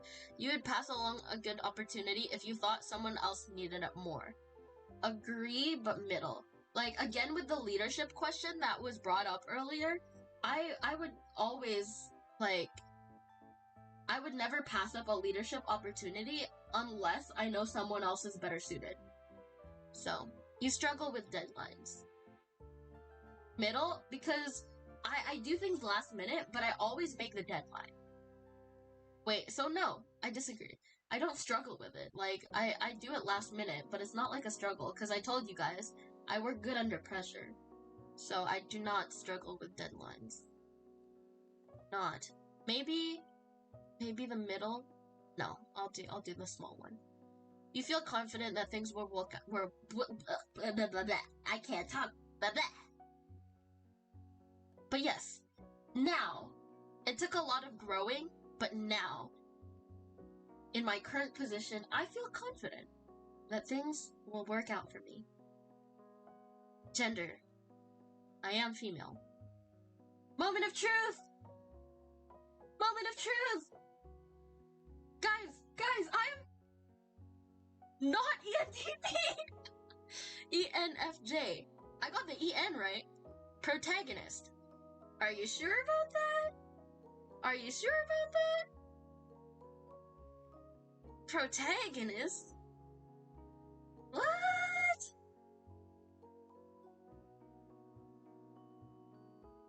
Are you guys sure? Is this legit? Is this true? Are you sure about that? Are you sure about that? Are you sure about that? Are you sure about that? Is this true? I don't think... This is making me question a lot of things about myself.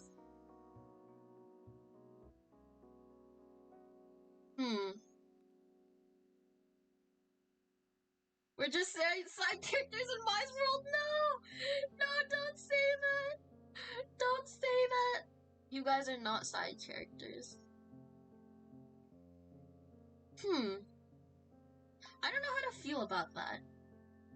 I don't feel like I fit the I don't feel like I fit the protagonist personality type, but I took the test and I explained my answers. Is this real? This can't be real. You know what? I think let's read through it. Let's read through what being a protagonist means. ENFJ. ENFJ. Okay. ENFJT. So I'm ENFJT. Turbulent. Now I know what that means. Protagonists are inspiring optimists. I agree with that. Readily taking action to do what they feel is right. I guess that's true. Why am I not surprised Bunny Lady VTuber is protagonist? What do you mean? I'm surprised. I thought I was ENTP. Facts. What do you guys mean? I totally don't... I don't fit the protagonist, like, personality type, in my opinion. But, I mean, I guess I took the test, so I guess my opinion is somewhat incorrect. But I need to read more about this ENFJ protagonist personality type before I fully accept it. I might be coping right now. I might be coping just because I was wrong about my guess. I might be coping. Excuse the copium. Alright. Readily taking action to do what they feel is right. 77% extroverted. Okay, I get that. I'm an extrovert. Extroverted individuals readily enjoy group activities and value social interaction. Yes. That's why I'm a VTuber. They tend to be outwardly enthusiastic and express... I can't speak anymore. Clearly, I used up my speaking abilities at the beginning of the stream. Express their excitement. I do that pretty often, actually. That's true. I express my excitement very often. Protagonist W. Is she going to get plot armor now or something? Oh god, I didn't even think I was gonna, like, be protagonist, but... Okay, I agree with extroverted. I agree with being 77% extroverted. Don't forget us once you save the world with the power of friendship. Oh my gosh. If anyone was here during my singing stream, it's in my video tab on my channel. The first song I sang was My Little Pony, Friendship is Magic's theme song, the opening theme. So if you want to check out me butchering perfectly good songs, you should check out that karaoke stream. I think it's titled, like, something along the lines of, like, Mai does a serious karaoke stream to celebrate 100 subscribers or something like that. But yes, the first song that I sang in that stream was the My Little Pony Friendship is Magic theme song. Check it out. I butchered it, but I butchered it as I did with every other song during that stream. But hey, what do you expect from me? Anyways, 88% intuitive. Intuitive individuals are very imaginative, open-minded, and curious. Okay. I can hop on that. Get it? Hop on that. Cause I'm a bunny rabbit. Oh wow, Mai, you're so funny. You're a bunny rabbit. Of course you can hop on that. Anyways. They value originality and focus on hidden meanings and distant possibilities. Yes, that is the point of my whole degree and my career. She got the best class. Foreshadowing. The audible yippee is evident of that. Oh my gosh. Yippee! Don't judge my audible yippee. Intuitive. I agree with that. I think that those two, I agreed with. The EN, I agreed with. Because ENFJ and ENTP both have EN. So I got half of it right, guys. Do I get points for that? I got half of it right. F. I really thought I was thinking, but I guess I'm feeling. I guess that makes sense. Feeling individuals value emotional expression and sensitivity. They place a lot of importance on empathy, social harmony, and cooperation. I like that. I like that. I'm not gonna complain because I do like that. Feeling. Though it was unexpected. I thought I was gonna be thinking because I'm a very, rational and logical thinker. But I like feeling. Makes me happy. I guess feeling makes sense. Being a VTuber and all. But yeah. Social harmony and cooperation. I like that. I like the sound of that. I can hop on that too. Judging. I thought I was gonna be prospecting. What is the difference actually between judging and prospecting? Judging versus prospecting. Don't mind my Kenma Kozume background. People with the judging personality trait tend to love making plans. People with the prospecting trait tend to be flexible and good at adapting. But I am good at adapting. People who are judging tend to think ahead. Okay, that makes sense. I do think ahead. I do think ahead. So I guess there's nothing to complain about. Even though I think I am super good at adapting. Not gonna lie, I feel like that should have been P. Even though I plan ahead, my plans never work out, y'all. And I always have to adapt. So I feel like, even though judging sounds pretty good, as you can see, it's 60-40, so it was really close. I feel like if I just changed some of my answers slightly, this could have been different. Because it was pretty close. Judging individuals are decisive, thorough, highly organized. They value clarity, predictability, and closure, preferring structure and planning to spontaneity. Okay, I do like spontaneity, though. But I guess predictability is comfortable. Though I won't complain about getting judging instead of prospecting, I still think I could be 50-50, depending on what I'm doing. You know what I mean? Okay. Turbulent. Yo, this one was close. Turbulent and assertive, 46 and 54. Look at that. This one was really close. Turbulent individuals are self-conscious and sensitive to stress. What do you mean sensitive to stress? They feel a sense of urgency in their emotions and tend to be success-driven, perfectionistic, eager to improve. Okay, fine. Maybe that does make sense.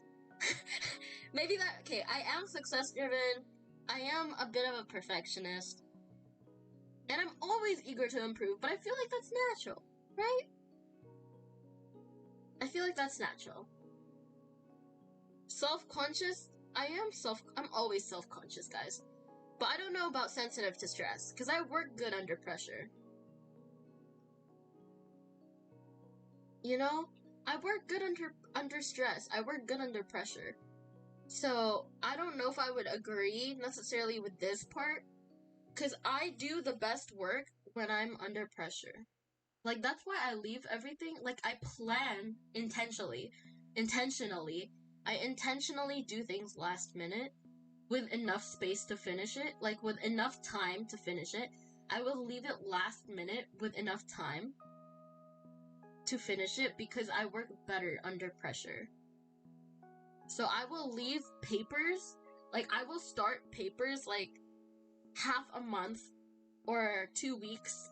2 weeks is half a month. I will start papers 2 weeks before they're due. 2 weeks is enough time for me, but not enough time for everyone. But yeah, I don't know if I would agree with this part specifically, but everything else, I do agree. Your email, send your results. I forgot my email. My secret channel, I think it's my secret channel, My secret channel, I think. But I'm not gonna do that. Protagonist. I see. Protagonists feel called to serve a greater purpose in life. Thoughtful and idealistic, these oh my gosh, I seriously can't talk, guys. Oh my gosh. Blech. These personality types strive to have a positive impact on other people and the world around them. They rarely shy away from an opportunity to do the right thing, even when doing so is far from easy. I need to enunciate. Protagonists are born leaders, which explains why these personalities can be found among many notable politicians, coaches, and teachers. Their passion and charisma allow them to inspire others not just in their careers, but in every arena of their lives, including their relationships. Few things bring protagonists a deeper sense of joy and fulfillment than guiding friends and loved ones to grow into their best selves. Speaking up for what's right. Getting involved. Leading the way. Strengths and weaknesses. Protagonists you may know. Barack Obama. Oprah. Yo, these people are a little too good for me.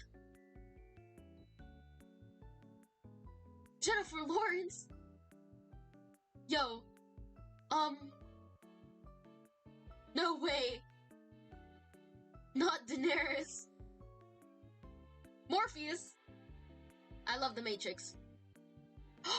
No way, Elizabeth from Pride and Prejudice?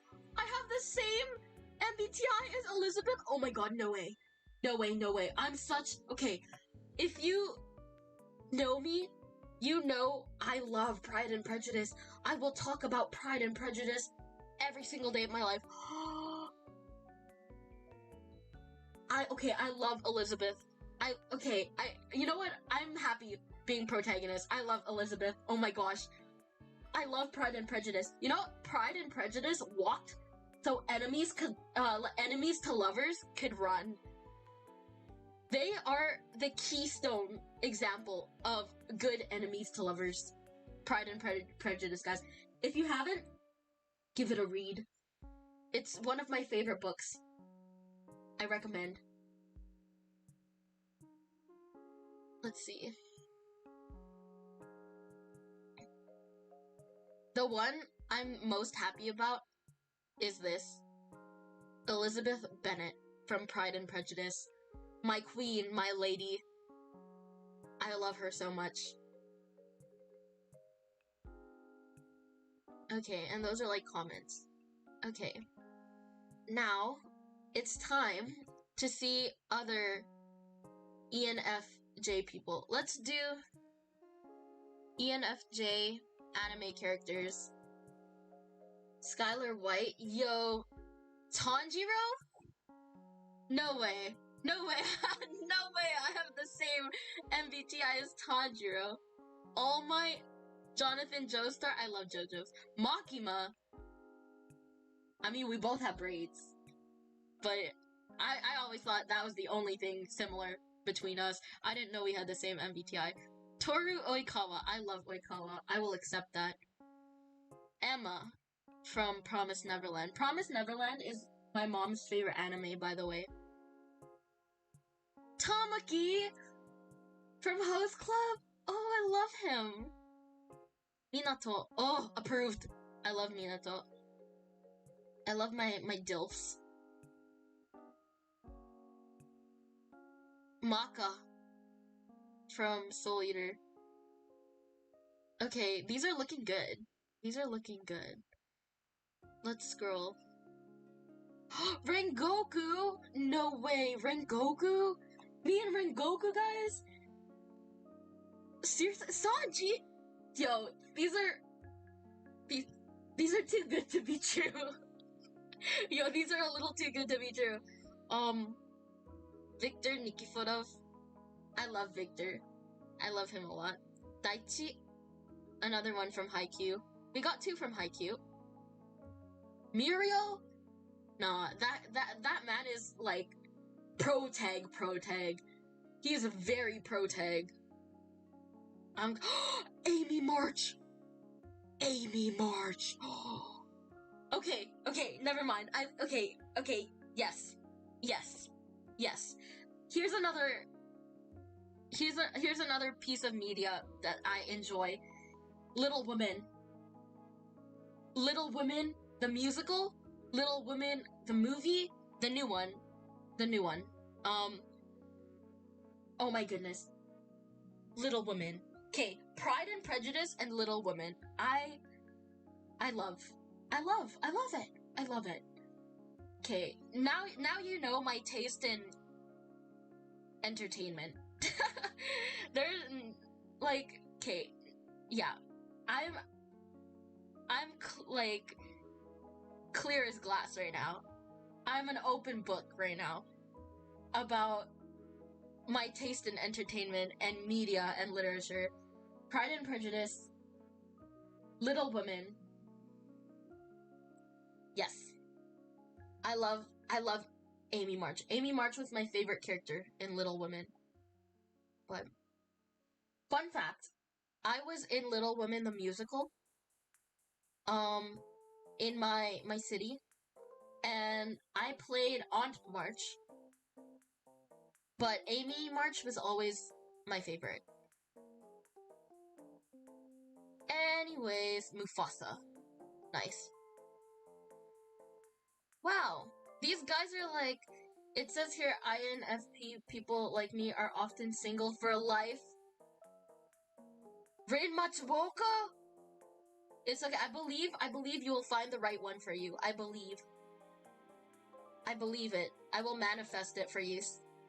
Because apparently I'm the pro tag, so the pro tag has plot armor and can do anything, so I'll manifest it for you. I love Rin Matsuoka. Rin was my favorite character in Free. Damn. Okay, this is actually good.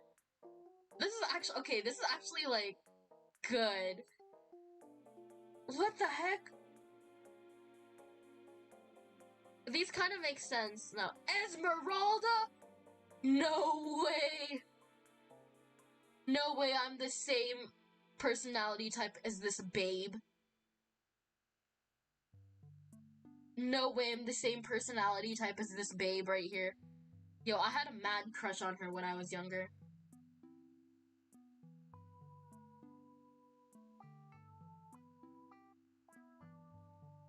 Is it rare to be... What? Rarest personality types is ENFJ? 3% of the general population? Huh? What? I always thought I was, like, basic. Like cardboard cutout, like, cookie cutter personality. Huh? What? I always thought I had such a cookie cutter personality. I thought I was a cardboard cutout of every extroverted girl out there. Dude. She got RNG carried. Congrats, bunny lady, you're top 3%. I'm not, okay, it's 3%. not top 3%.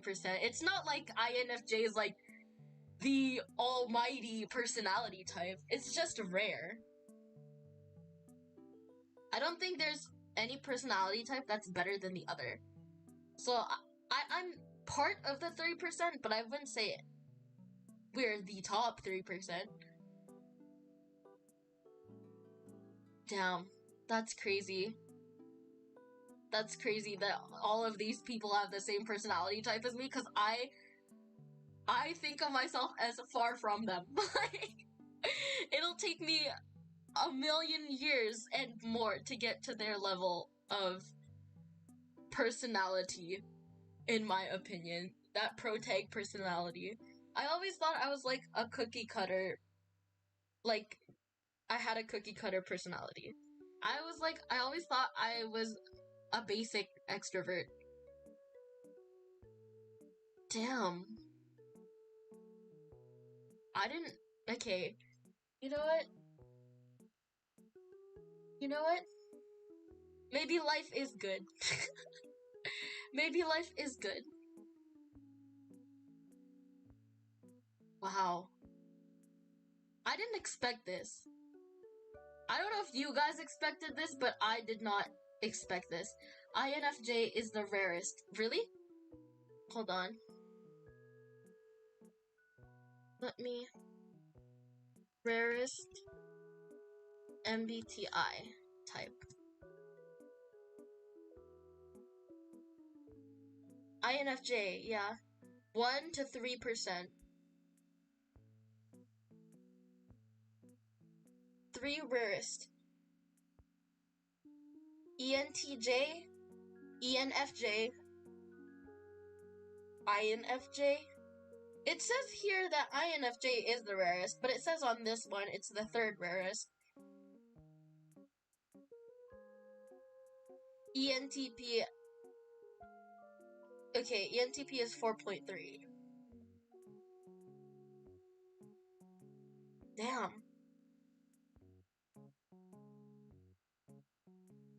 ENFJ. I didn't know. Okay, I wasn't expecting this.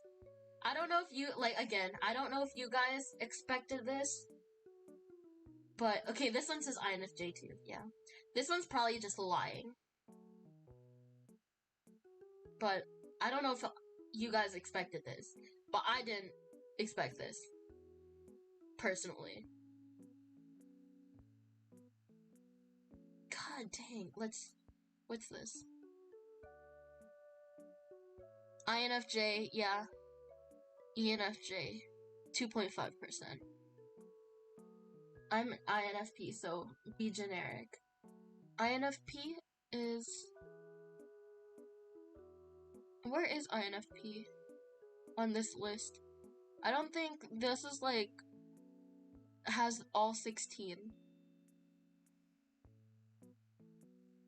Let's see.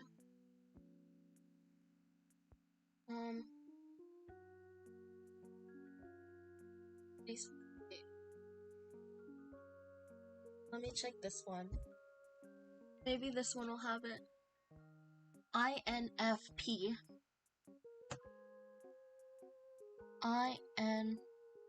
Oh, here. 4.4%. You're like in the middle. Open image in new tab. Yeah, INFP, you're like 4.4. You're right in the middle. Dang, I didn't know I was like 2.5% of the population. Where's ENTP? ENTP is 3.2% of the population. Generic, no, I feel like generic is like these ones up here. I feel like these ones are like the uber generic ones. Like the top 5 are like generic. Cause like even here it says 8% of the population. That's like that's you know, I don't know. I don't know what I'm saying anymore. I'm still in a state of shock. Honestly, I'm in a state of shock of how I'm protagonist. Cause I always thought I was ENT. What is like ENTP personality? What is ENTP? Debater. Yeah, see, I always thought I was the debater because I was in debate club. I was in debate club. I was in ethics ball. I was captain of the ethics ball. I was like, what's it called? I became best friends with the captain of the debate team. We're like besties. She's been my best friend for one of my best friends. I have a lot of best friends, but she's been one of my best friends for 3 years now. Like, I always thought I was gonna be debater. Male INFP is 1.5. I'll do anything to convince myself I'm special. Keyword. Captain. Okay, but like, I was still a debater. Maybe, am I coping? Am I mad coping? Maybe I'm coping. Maybe I just don't want the responsibility of being called a protagonist. Maybe the weight of the word protagonist is a little too much for me to handle right now. But yeah, I guess I was captain of the ethics bowl. And oh my gosh, we were so close to getting first place too. We ended up getting second. I forgot why we ended up getting second. I think it was because one of our members was really ill-prepared. And like, this is not to be like, oh, they were ill-prepared. By ill-prepared, I mean they were really nervous. Like, we tried our best to support them and carry the topic where they lacked the confidence to speak or lacked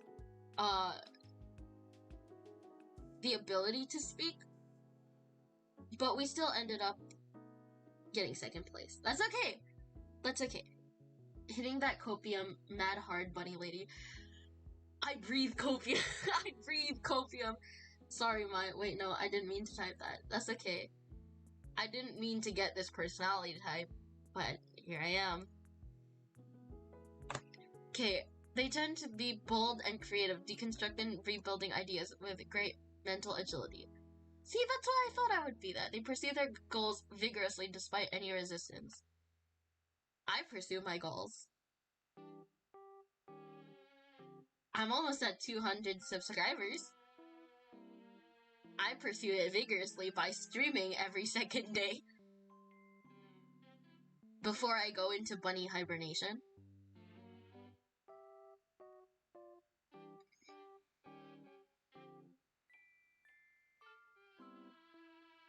I don't know. Maybe I am coping. I'm just gonna sit here and eat more chocolate.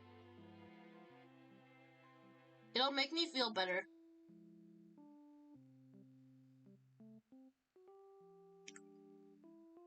Let's do ENFJ. Strengths and weaknesses. You may not be ready, but the plot needs you. You know what? Maybe it does. Receptive. Are these strengths? Okay. Strengths. What kind of chocolate? Let's see what my mother gave me. World's finest chocolate. Continental almonds. Roasted California almonds covered in rich milk chocolate. Yummy. Thank you, Mom. Sponsored by my mom. My mom. My mom. Like, my mom. You know? My's mom. Anyways. Receptive. Strong opinions, but they're far from closed-minded. Okay, I agree with that. I do have my opinions, and I hold them dear to me. But I'm very open-minded about other people's opinions. Importance of allowing others to express themselves. Even when they don't agree, they recognize a person's right to their truth. Yes. I agree. Reliable.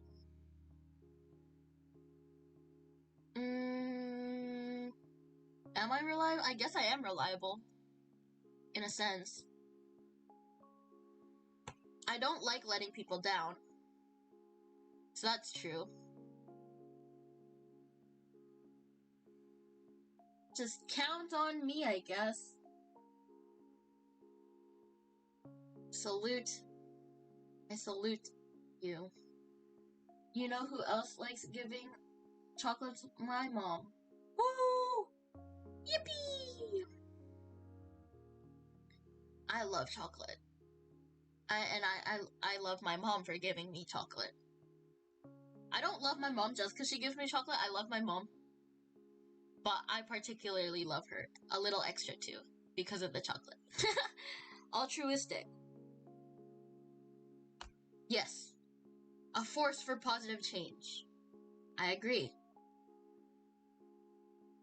Protagonists believe if they genuinely bring people together, they can do good. Yes. I agree. Charismatic.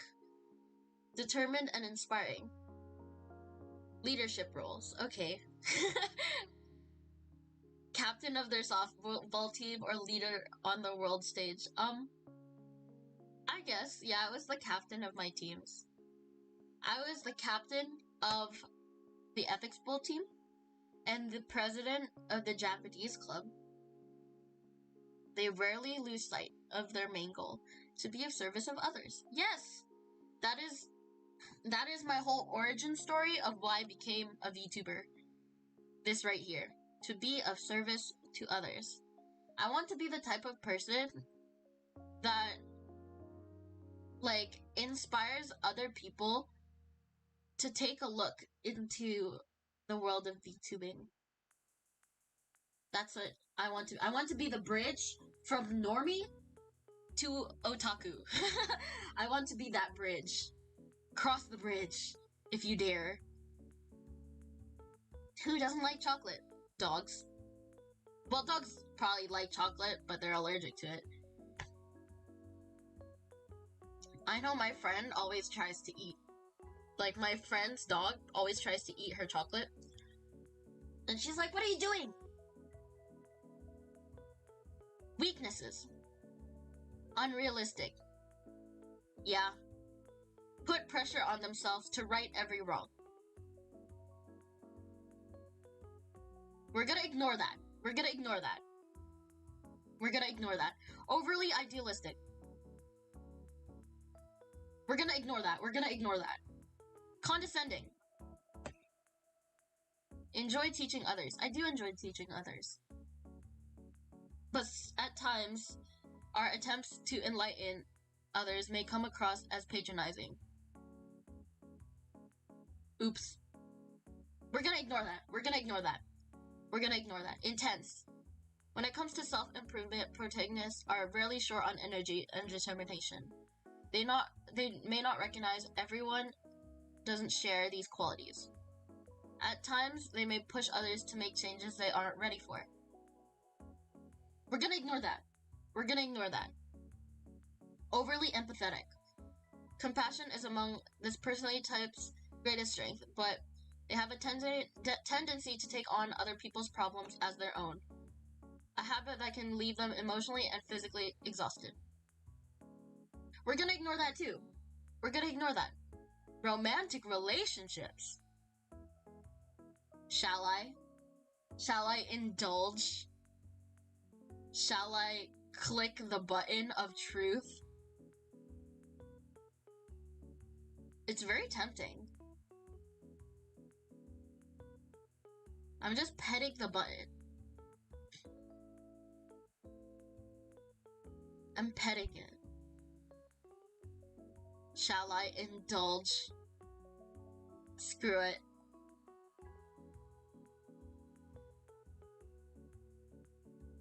Romantic relationships can be intense when it comes to matters of the heart. They wouldn't have it any other way. Rarely settle for anything that falls short of their ideals. Their romantic relationships are no exception. That's why I'm single. Protagonists want to fall in love with the content of a person's character and the tenor of their soul, not just the way they look from across the room. Amen. Hallelujah, preach. Facts. 100. Although these personalities may come across as outgoing or a bit flirtatious, few protagonists are satisfied by fleeting attractions. Their standards are high, and they know it. In fact, this awareness might give protagonists a deeper appreciation of just how rare and precious it is to feel a real spark with another person. And in turn, just how rare and special it is when that spark grows into the steady flames of true abiding love. And that's why I'm single, everybody. That's scarily accurate. That is frighteningly accurate. Damn.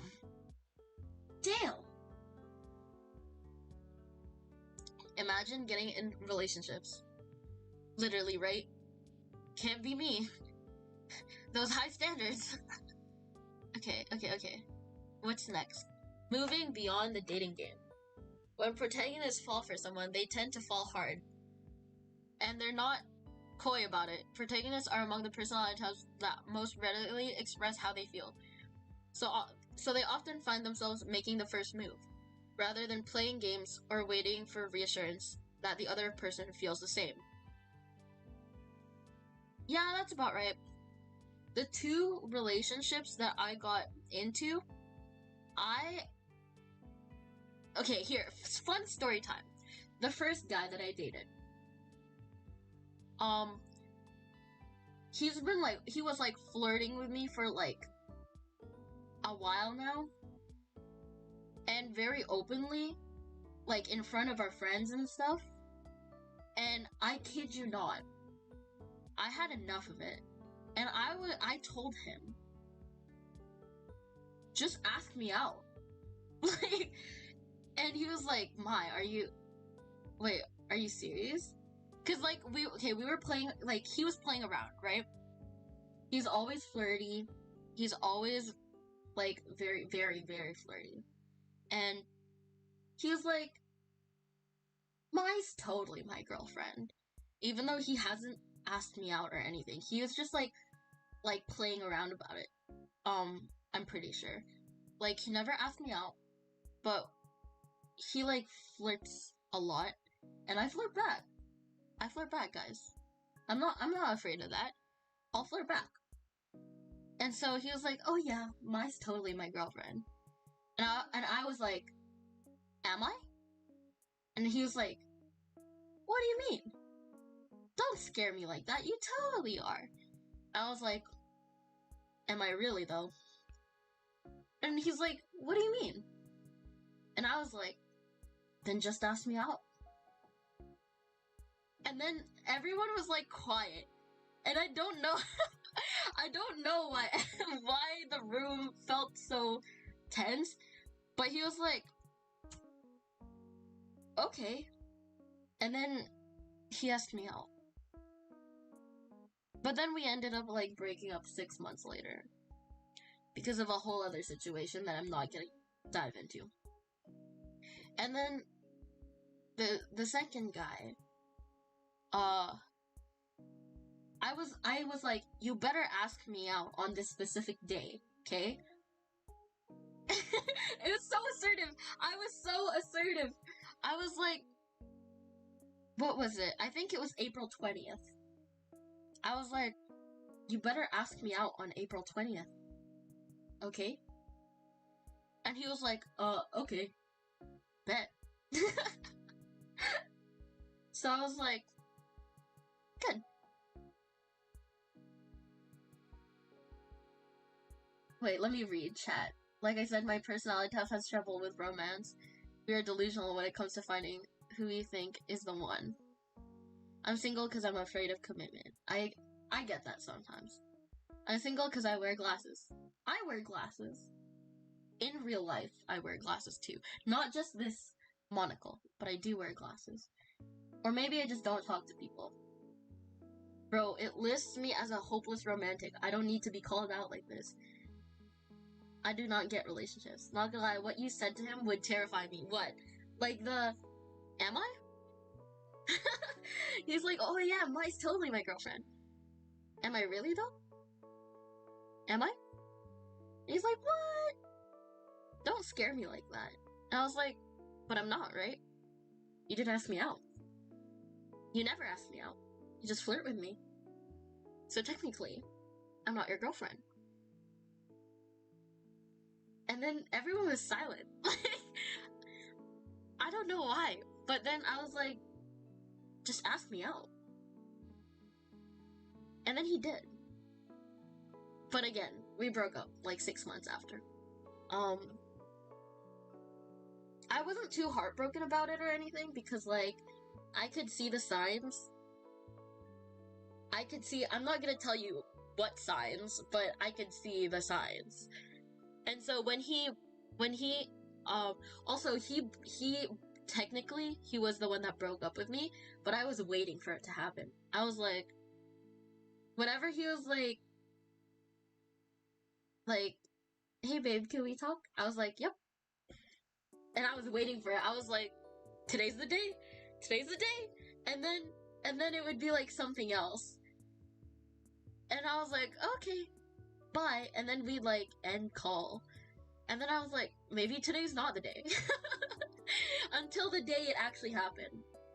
That first guy that I dated, I didn't cry over him. Cause number one, I didn't have the deepest feelings for him. Probably because I knew he was like a flirt. And a little bit of a playboy. Like, he actually, what am I talking about a little bit? He was a playboy. So I knew what I was getting myself into. So I wasn't very heartbroken. Like, I never cried over him. I didn't shed a single tear. And you can ask our moderator, like Tay, in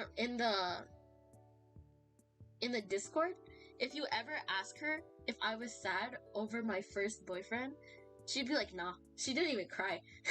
She was just like, but when he broke the message, like, hey Mai, I think we should break up. You know what I said? Okay. And he was like, wait, are you serious? You're okay with that? I was like, I mean, you want to, right? Okay. And he was kind of shocked, and he's like, but we could be friends, right? And I was like, sure, I guess. To give him the satisfaction of it, I said sure. But in my mind, we weren't friends because of a certain thing that was the reason behind our breakup. Anyways, I'm getting off topic, but yeah, if you ask Tay, our Discord moderator, if I was ever heartbroken or cried over my first boyfriend, she's gonna be like, nah. No. She was like, she would, like, always, we would laugh about it. We would like, girl, she would be like, girl, you are ruthless. I was like, I'm not ruthless. I just, like, know better. I knew who I was dealing with. I knew he was a playboy. I knew he was a flirt. So, what did I expect? Like, I just knew. But my second boyfriend, God, was I heartbroken for the longest time. I would cry every day over him. I was like, I liked him a lot. I liked him a lot. I was so head over heels for him. And then, like, we had probably the worst and messiest breakup. And I cried for the longest time. I was so heartbroken and so depressed for like half a year. Okay, maybe less depressed at the later half of the year. Like, the first 3 months were me crying nonstop, and the last 3 months were me slowly getting over it. But it was heartbreaking. Like, I was really, really depressed and really, really sad. Especially the way things ended. Like, I didn't get closure or anything. So I was like, Really sad. And the thing is, with my first relationship, I expected it. I knew what I was getting myself into, so I wasn't very heartbroken or surprised. But this, my second one, God, was it a shock. Like, he was very, very sweet and such a good person. So it, like, shocked me what happened, honestly. I have, like, no ill intents or anything. Actually, he reached out to me, like, a year later. And we're cool now. We're cool. And I still respect and love him. But yeah, me and him, we're cool. We're tight. But, yeah, when it happened, I was so heartbroken. I cried for like 3 months. And then I finally slowly got over it after another 3 months. So that was like 6 months, like half a year. It took me half a year to get over him. But we got over him. And now we're cool and we're talking again, and he's so sweet still. Again, no ill intent toward him. Like, this is what I mean when I say, like, it takes a lot for me to dislike someone.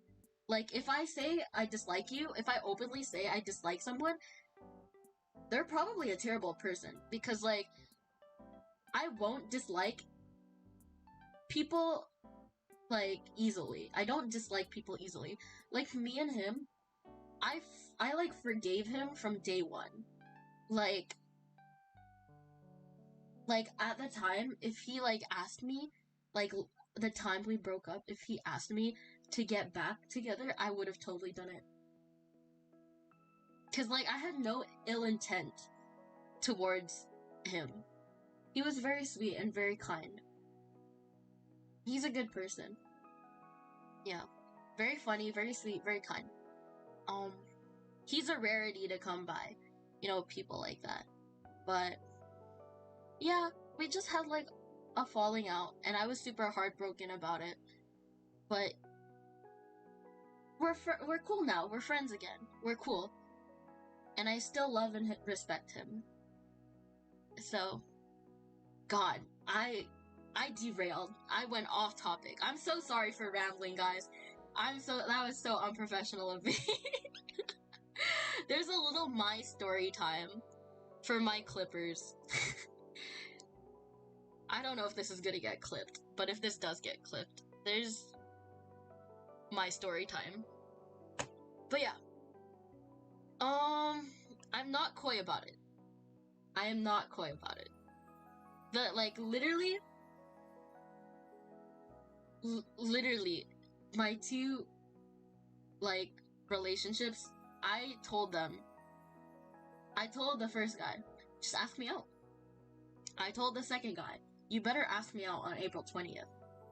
I'm not coy about it. I'm very expressive, and I will make the first move. That's like a pseudo first move. Like, technically, they were the ones who asked me, but I told them to ask me. That's like a pseudo first move, right? Right? I technically made the first move, right? Or am I coping? Does that count as the first move, or am I coping? Rather than playing games, yeah. No. Willingness to put themselves out there can be refreshing, but unusual. Yeah. Appealing to many people. Make the first move. I don't know. Does that even count as the first move? If I tell someone to ask me out? I guess, because it's like showing my intentions, right? And that's technically, you made the first move. Okay. On both accounts? Because the first one, I told him, like, just ask me out. And the second time, the second time was very obviously the first move. Because I told him, like, you better ask me out April 20th. And there is a very specific reason why I wanted it to be April 20th. First of all, is because, okay, there's two very specific reasons. The first reason was because, okay, do you want the more romantic reason or the, like, really stupid reason?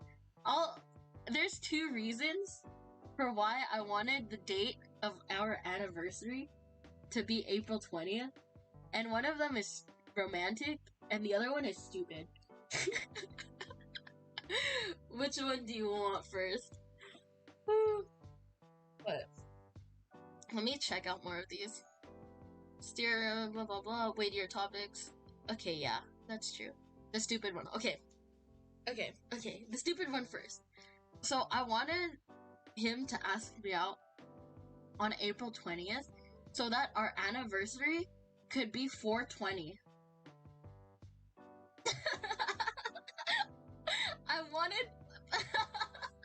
I wanted our anniversary to be 420 ambient. Hi there, ambient.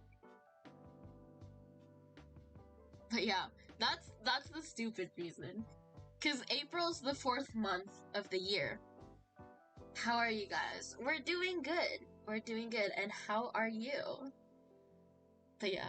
So there's the stupid reason out of the way. I wanted him to ask me out on April 20th.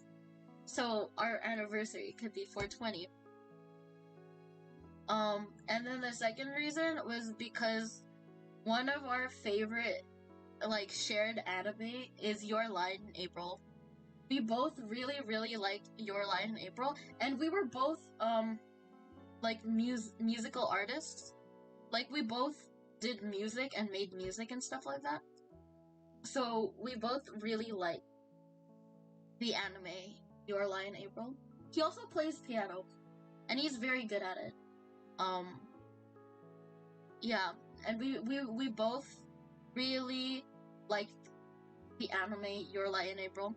I remember he would tease me because, you know that song like Kimi da yo, kimi nan da yo, ochiete kureta. That song from Your Lie in April.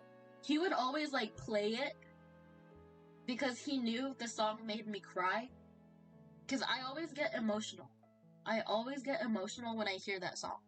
So he would tease me about it. He would like play it and make it his bio on Discord or make it his like status on Discord. And then whenever I see the lyrics, I'm just like but yeah. We both really like Your Lie in April, the anime. And we're both musicians. So that's a big reason why we probably like the anime. We related to it a lot. My sister wants to watch Your Lie in April with me before she goes to college. That gives me around 4 to 5 weeks. I recommend it. It's really good. Oh no, the anime feels. Yeah. The anime feels indeed. Yeah. Woo! I got full commendations on my dungeon run. Woo-hoo! Congrats! But yeah. So that's why I wanted it to be April 20th. The long haul. Yo, there's a lot. But I'm not gonna do that. I'm not gonna do that. That's a lot for me to read. And as you probably could tell earlier, I've lost my ability to read. Like, my talking abilities. They left. Like, I stumbled on my words so many times today. But that's okay. It's okay. As long as I get the message across, right? And as long as we have fun, right? As long as we have fun making fun of Mai when she can't speak properly. And she sounds like that vampire guy from, what is it? Hotel Transylvania? Blah, blah, blah. Blah, blah, blah. As long as we're all having fun, right? Let's just make fun of Mai, cause she can't speak. And she sounds like Dracula from Hotel Transylvania. Blah, blah, blah. But me when Mai goes British. I'm not British. I'm not British. Adam Sandler? You know that guy from Hotel Transylvania? Like the vampire dad? My going British was the scariest part, bruh. Can I have one stream, please? Can I have one stream where there are no British references, please? Please, guys, can I have one stream? One stream where there's no British references.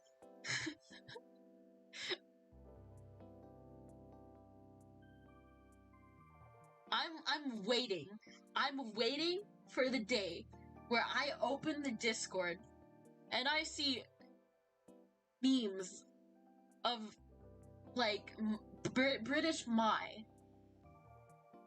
I rue the day I open the Discord and see memes of me and all the British references. Know you're British, Cope. Hope you recover soon. Y'all. Y'all.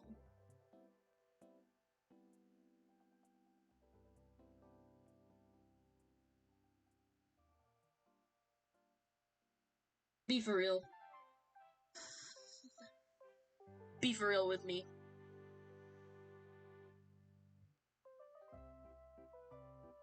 I have the most... I have like... My chat is the most... Like... Y'all are bullies. Like, I can't even... Like, think of the words to describe you guys. You guys are bullies. British bunny lady.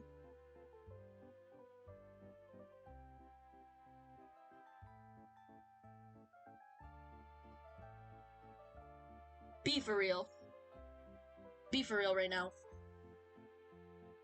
Be for real, guys. I'm not British.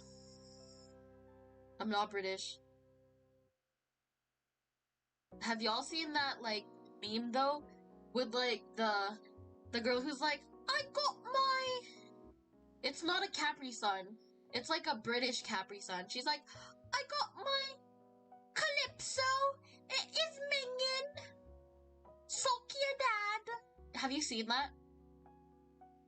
Have y'all seen that? Or is that just me? I got my Calypso. It is minging. Suck your dad. That is one of my favorite British memes. It's okay. You can always change my... I'm not British, guys. I'm not British. There's nothing I need to change. I am not British. It's minging. It's effing minging. I don't swear, so I'm not gonna say the F word, but it's minging. It's minging, I tell ya. Yes, that one. I'm glad someone knows what I'm talking about. That is so funny. That is so funny to me. Oh, when that first came out, I was like, when that first, like, surfaced and made its circulation around the internet, like, I showed all my friends. I showed all my friends that stuff, bro. But, yeah. I'm not British. I'm not British. I'm just Mai. And Mai is not British.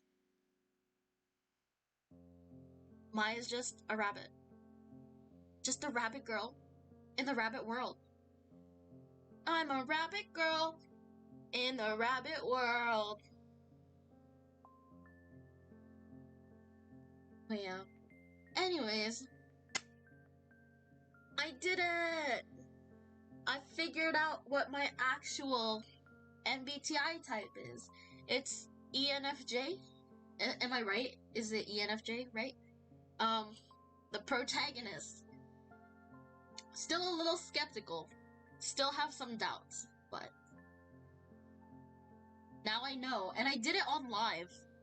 Like, I explained the reasoning behind my choices, so I guess I really can't get out of it. I can't get out of saying, like, what my personality type is. It's ENFJ. I'll have to accept it. But I hope you had fun watching me make some hard decisions, validate my choices, and had fun listening to my story time about my life. You got a lot of story times today.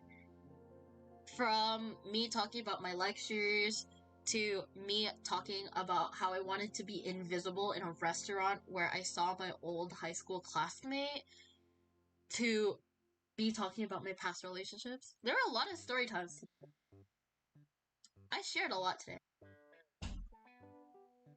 But as long as we had fun, I don't mind. I don't mind having, like, story time moments. And it makes it interesting, you know? IRL lore, yeah. IRL lore. The IRL my secret lore. But it's all in good fun, right? I mean, if you guys don't mind me spilling my IRL lore, then I won't stop. Unless you guys do mind, then, like, if you're like, we came here to watch you figure out your freaking MBTI type. I don't want to hear about your past relationships, Mai. Just move on to the next question. If that's not something you're interested in, just let me know so I, like, know to shut up. Know to shut up, you know? So I know when not to share.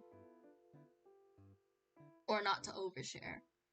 But if you guys don't mind, then I'll keep drizzling little story times. It's charming. Share your stories. Share your stories. Pirate Mai? Shall I bring Pirate Mai back? Nah, IRL lore is amazing. IRL lore is cool. Okay. If you guys say so, then I'll roll with it. But yeah. ENFJ. Who would have thought? Definitely not me. You guys knew my guess. My guess was ENTP. I was wrong. If you want to stop doing something, though, you can stop being British.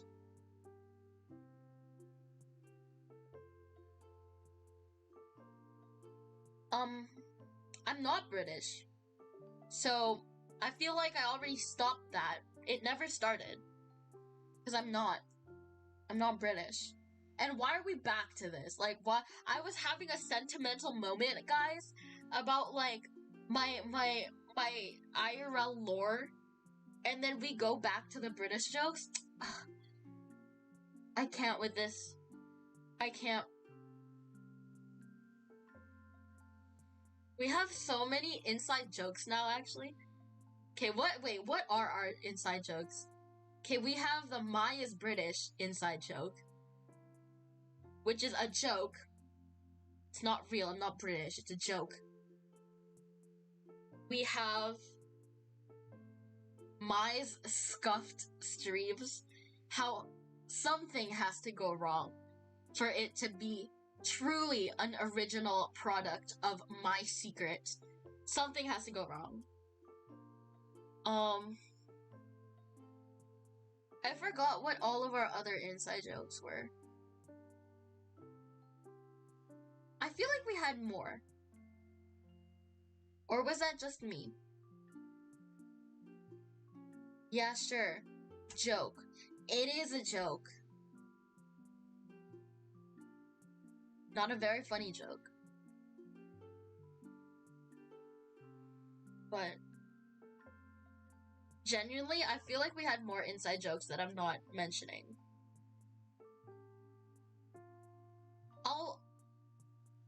I'll remember them, I'm sure, after stream ends or something. Speaking of, how long have I been streaming?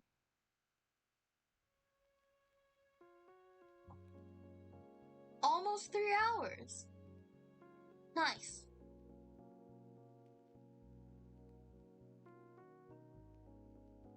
I feel like that's my average, is like 3 hours. I usually stream an average of like 3 hours. But we managed to accomplish what we wanted to accomplish today. ENFJ. Pro tag. Still hard to believe, but I guess I have no choice but to believe it, since I took the test live, so I can't lie about it.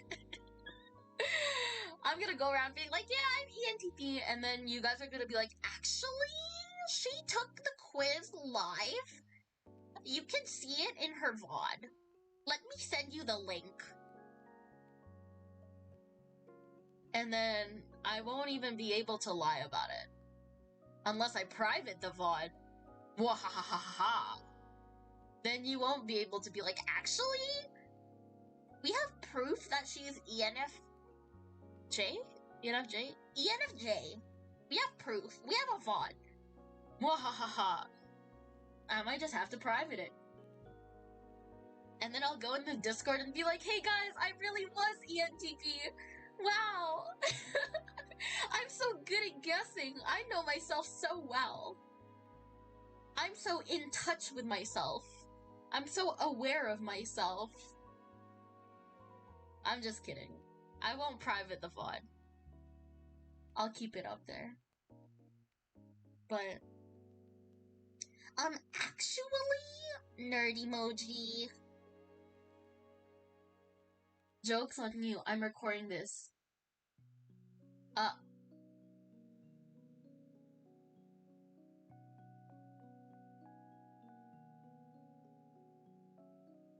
Quick, download the evidence.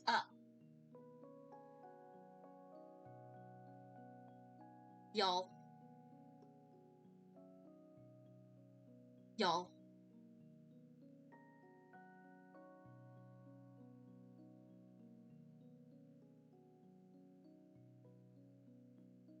I guess I found my clippers.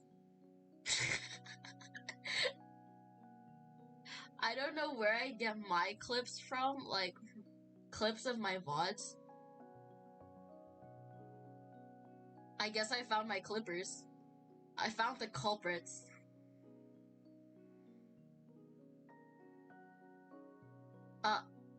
I'm clipping this. These right here, these people right here, are the culprits of my clipping spree. These people right here.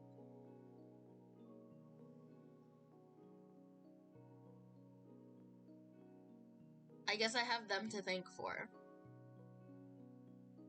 publicly showcasing my downfall. I see how it is.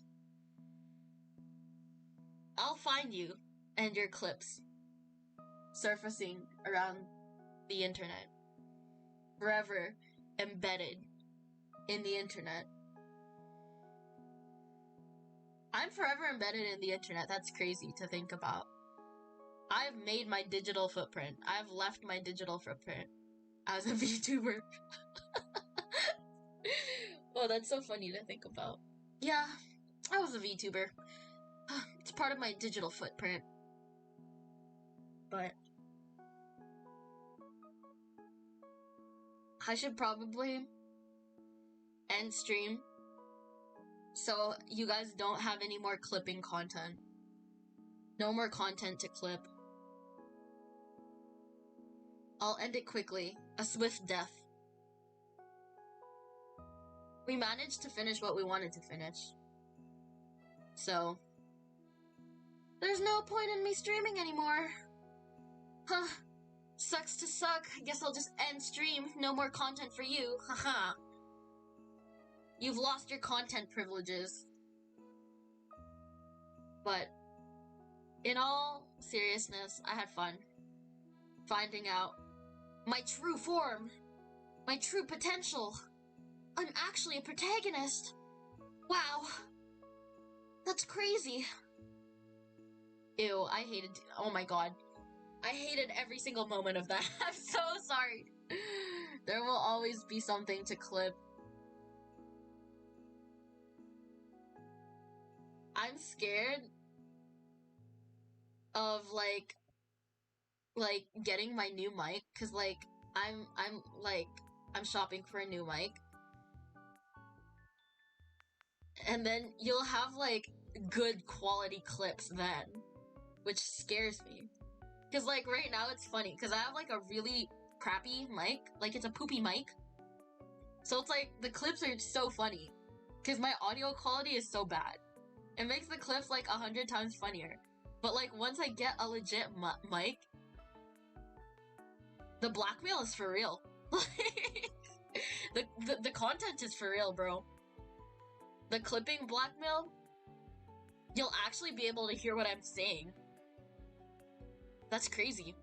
That's scary to think about. Which one are you getting? Just like a really cheap basic one, because my priority is paying for my education. Education first, paying off my student loans first. So I got like a Fifine mic, Fifine, and it's pink. But yeah, it's very beginner friendly and very budget friendly, which makes me happy because I need to save money for school, but also for PC upgrades and stuff, which is fun. Woo woo, PC time. But yeah, so that's exciting. Looking forward to that. Quick, Rabbit Queen, any plans to continue the Rad series? The first one was amazing. The first one. The Tsundere one? Or, oh no, Rent-A-Date. Rent-A-Date. I could, but the thing is, the next two parts, so if I post it, I might have to post it somewhere else. Maybe like, I don't know, should I make a Patreon and like put my membership as $1? Cause it's not YouTube safe, if you know what I mean. So my hope is to make either a Patreon and put it there, and I'll make my membership like $1 or something, so it's like accessible. Because I want my stuff to be accessible, but YouTube is not the best place to post part 2 and part 3. I'll be honest. Part 1 is already like questionable a little bit, but part 2 is definitely questionable, and part 3 is definitely questionable. And I'm such a wholesome streamer, guys. I'm a wholesome streamer. So I don't know if I want that on my YouTube. But yeah, if that's something you're interested in, I might start a Patreon and I'll put like the membership as low as it possibly can be. Like $1 or something. I'll make it like $1 for like a standard one and like $5 for like the other one. Sus? Wholesome? Among Us? This is the secret side of my secret, you know? I'm wholesome, guys. I'm wholesome. I'm wholesome on YouTube. I don't swear, like, I don't do sus things. Like, I'm very wholesome on YouTube, right? Right? So, I might make a Patreon if I post that. What's the like, my secret? That's gonna be the name of my Patreon. Thank you for the idea. I'll name it My Secret Secret.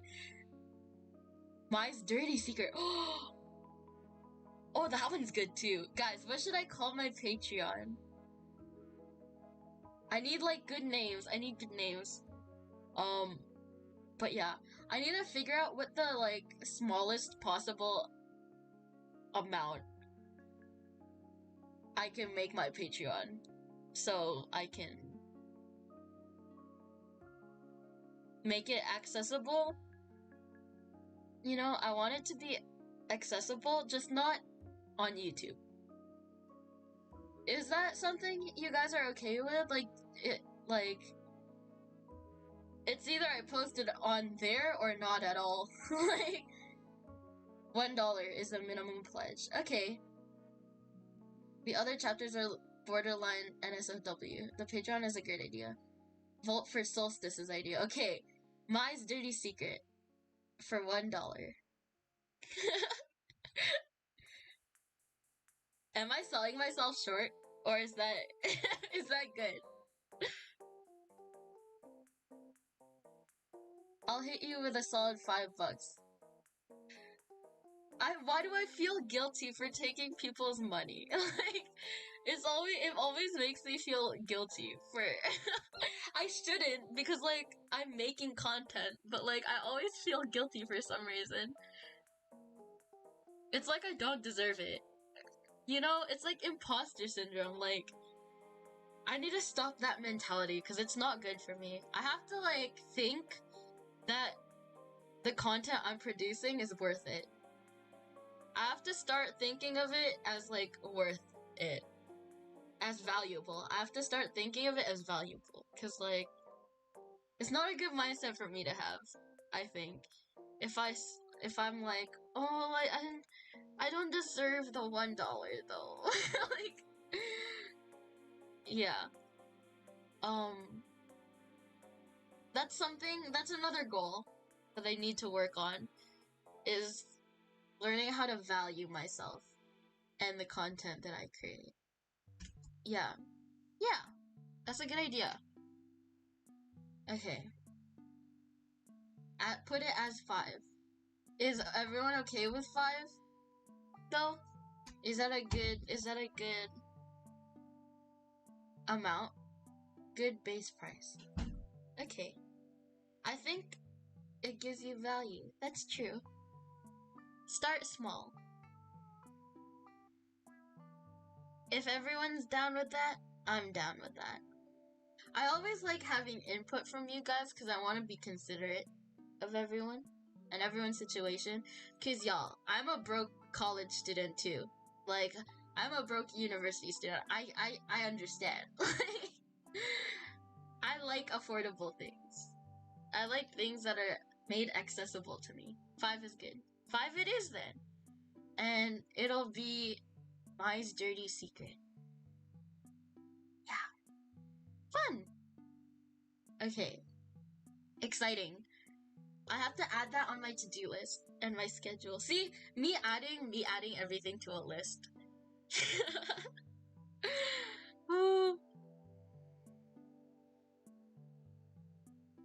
Don't mind contributing to it if it supports the stream. You guys are too sweet. Oh, it's so weird to take the compliment, but it's so weird to take compliments, but I'll just say thank you.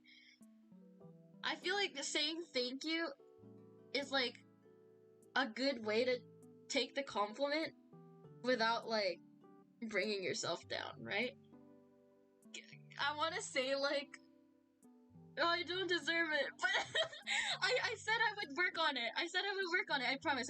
I won't say stuff like I don't deserve it anymore. I won't say it. I will just say thank you. I will simply say thank you. Thank you for your unconditional love and support. You're cool. We want to support.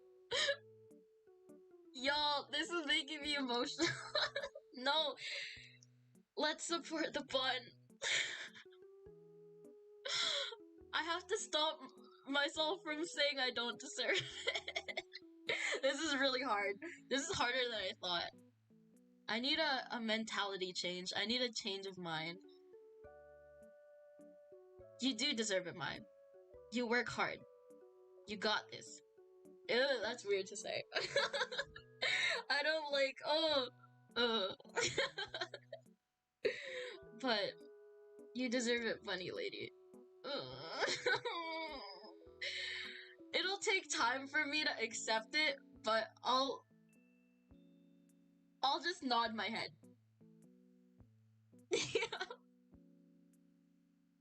I'll just, oh no, thank you. Thank you guys. I love you guys. You will be paying for my mic. Your contributions will go towards paying for my microphone. So I can have a better audio quality. And so my singing streams don't cut out as much. 'Cause it annoys me that, like, okay, I record my like singing streams literally with my desktop mic. Like the mic on my like poopy desktop headphones. Like, and the poopy desktop mic. That's what I'm recording my what's it called? I'll shoot you a mic or just give me PayPal. You're crazy. You're actually crazy for that. Okay, I definitely don't deserve that. That is something I definitely do not deserve.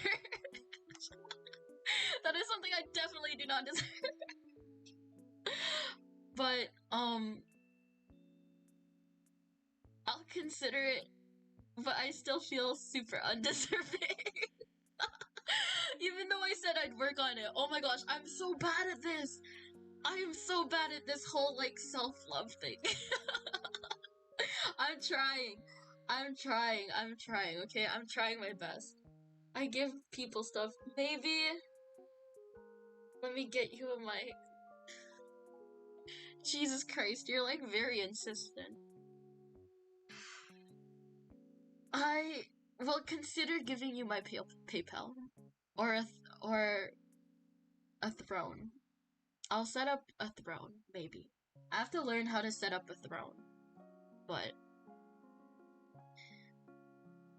we'll see. It's an investment. Are you a key investor in the My Secret channel? If you put it that way, I'll heavily consider it then. Heavily. Is that better? In the future of a creator, I think it's cool. I'll think about it. I'll consider it.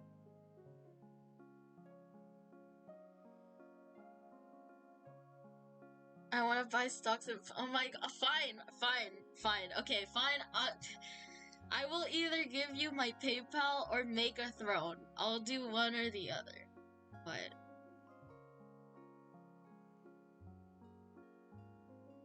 I want my stocks. You'll get my stocks. Damn, this feels weird. This feels really weird. But why stop on stocks? Buddy coins are the future. Buddy coins, those are so cute. Buddy Corp, my stocks, Buddy coins. Those are cute names for cryptocurrency. Someone get on that. I feel like there's unused potential in that name. Bunny stocks. My stocks. Bunny coin. Y'all are seriously too sweet. But I guess that's my next goal or my next duty. You wanna know how much I spend on my mic? Trust, I don't mind buying someone else one. how good is the mic? Cause like, I buy like cheap stuff. Okay, I'm a uni student who needs to pay for student loans. So the mic that I'm getting is probably like crappy. Like for I'm so sorry, but I have no guesses. What, like 100? 200? 300? 350. 350. Okay. God damn. The mic I was planning to buy is like super cheap. I like found it on Amazon for sale and I was like, this'll do. I looked at the reviews and was like, as long as no one says it's crappy.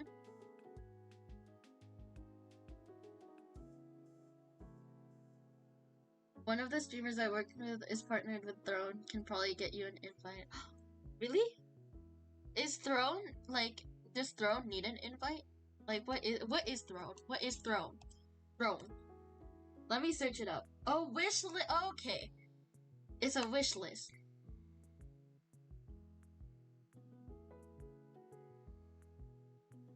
Wait a minute. Join Throne. Okay. This is the first thing I'm gonna do the first thing I'm gonna do when I end stream is make a Patreon and a Throne. A Throne and a Patreon. Patreon and a Throne. That's what I'm gonna do. And then what I'm gonna do after. Guys, I forgot my to-do list. I forgot what I was gonna do. Damn it. I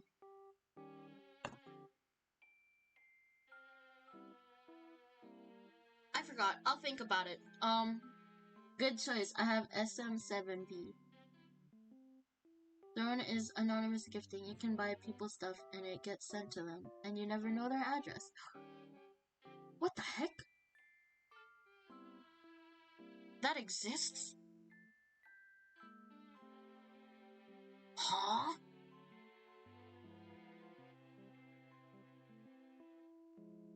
I guess I'll make one. That's the first. Okay, that's the first thing I'll do is make like a Patreon and a Throne. Nice. Getting stuff done. Yeah. Sick.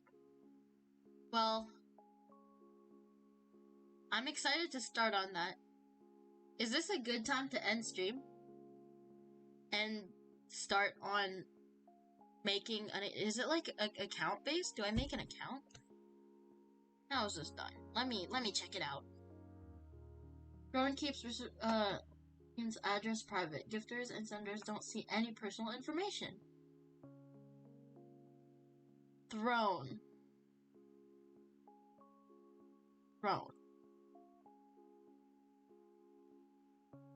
Wish list for creators. Ah, okay. That's useful, you know, creators and stuff. The privacy aspect is really appealing. I'll definitely set that up.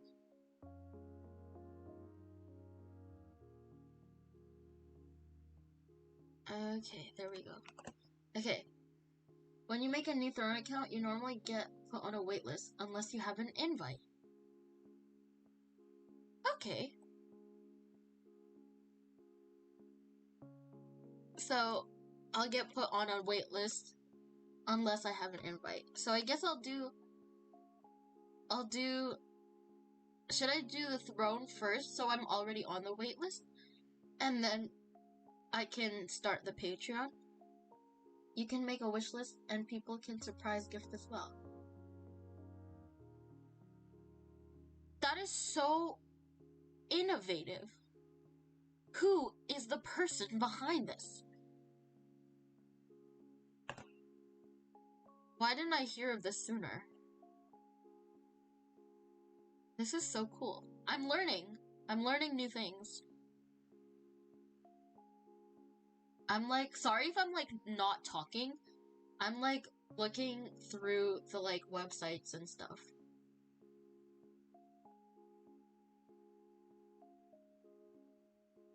Huh. Without sharing personal information. Sign up.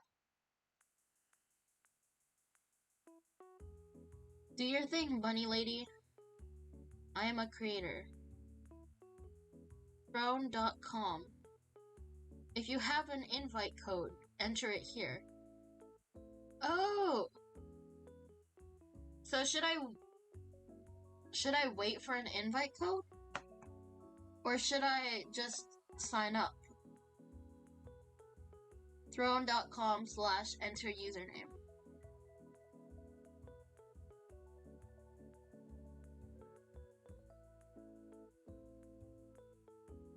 How do I get an invite? Let me see. Let me look at Patreon. Patreon.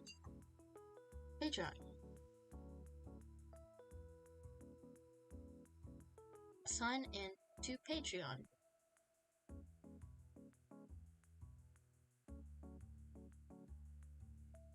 You get invited. How do I get invited?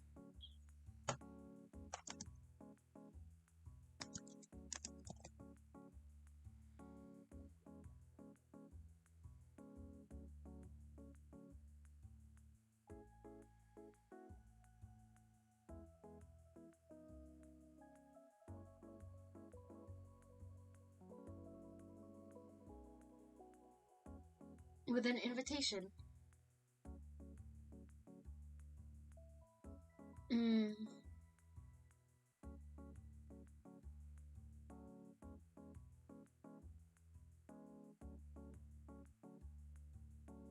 Really?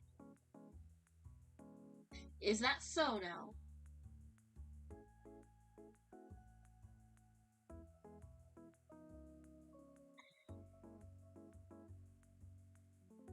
Sorry, I had to.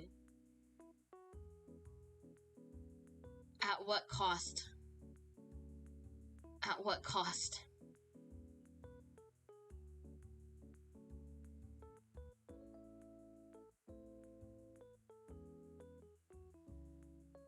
I like cheesing. I'm sorry. I can see that.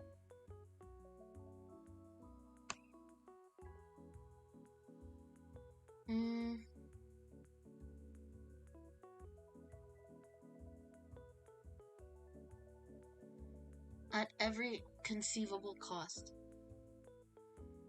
By other users or partners, they have invite codes to give out. I offer to ask a partner I know, otherwise it could take up a month. But like, I don't want to like ask you to do it. I don't want to like make you like do something for me. I don't want to like I don't want to like depend on you guys too much. Like, I don't want to like rely on you guys too much. Send me your PayPal. Easy peasy. Nothing too big, okay? Don't make it like a big amount, okay?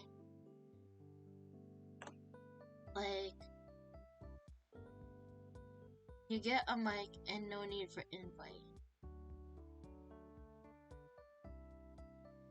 Or, I can just wait the month.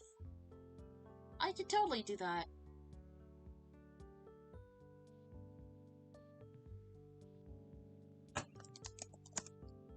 I will give appropriately. You better. Because... Or...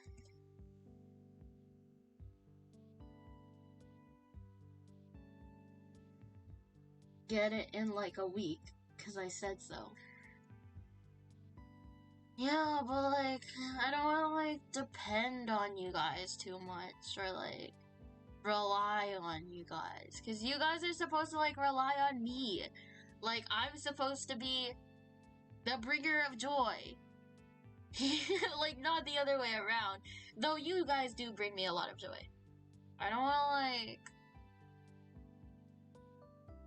want to have to depend on you guys, you know? It's an investment. Okay, but like, nothing too big, okay? If I see a big amount, I'm gonna cry on stream. Like, I will get emotional on stream if I see a big amount. That's free money, but I don't feel like I deserve the free money. Like, I don't feel like I deserve it. That's where it's like crossing my DM me on Discord. Fine. If I see a big amount, I'm actually gonna get emotional or something. Like, that's not funny. Like,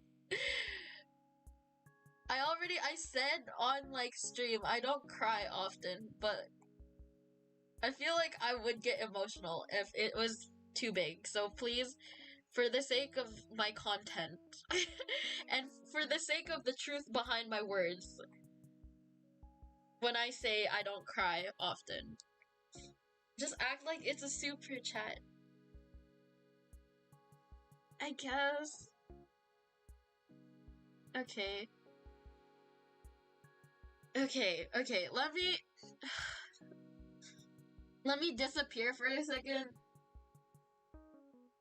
so I can take a look at my PayPal, because I don't use it very often. Because I don't like asking for money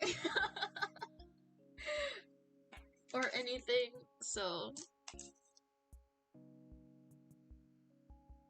this might take a minute for me to log in and see what my PayPal is.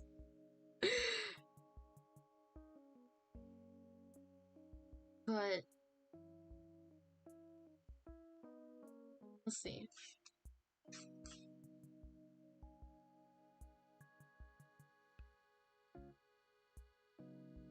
I forgot how to...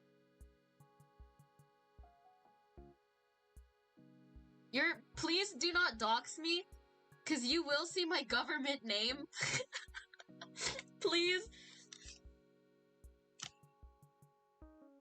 I trust that my privacy is respected. My government name!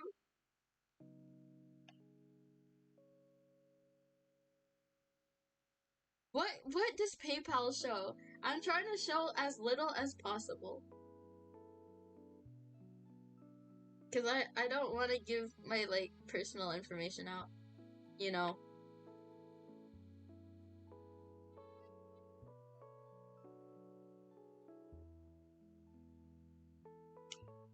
I hold several creators' names in close confidence. But, like, you don't have to, you know? Like, you don't have to give me anything. There's no reason for you to.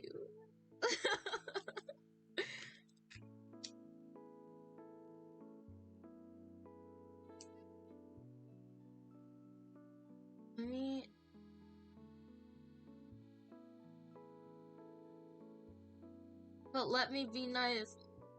I feel like you're being a little too nice. Like,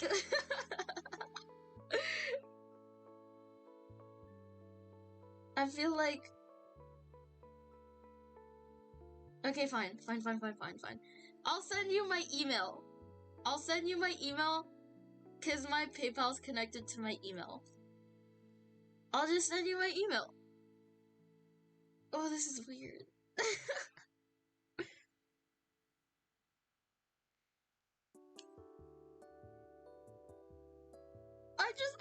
Guys, I just got a message on Discord, and Hi Mai, how are you? Sending this because I'm literally crying watching the stream with how sweet you are. Just needed to say that you're amazing. Sends you best wishes. That's not funny. You guys.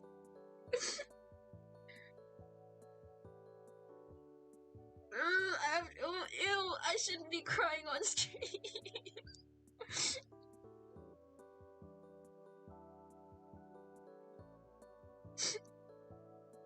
It has been done.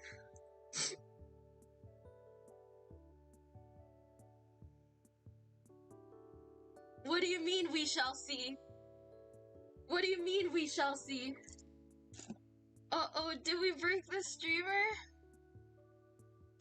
It wasn't a joke, okay? You guys.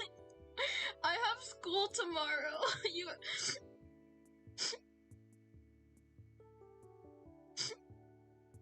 No. This is so unprofessional. I'm sorry.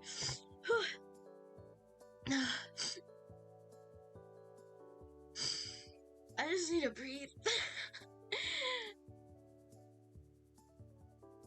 I feel like I have, like, the nicest community.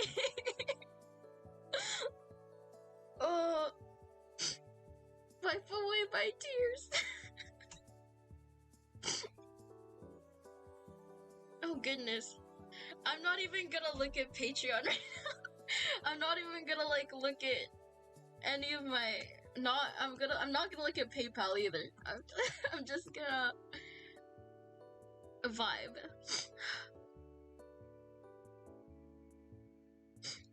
Greetings and salutations, my fellow Wall Street yuppies.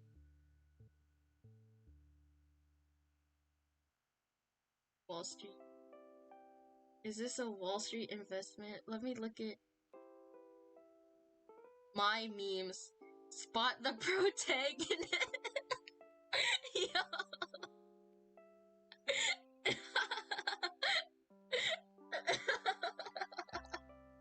That was a good one. That was a good one. Yo. That was a funny one. Okay, I admit, even though I don't agree with my protagonist assignment to comply with regulations, person. Oh my god, really? What is that? That's personal. I guess you can't give me anything. Oops. Guess that's the end of that. Well, PayPal's being cringe. You know what? Maybe PayPal's on my side.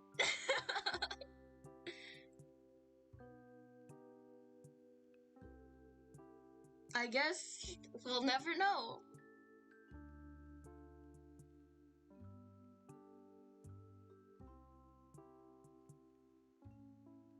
Sorry, my man.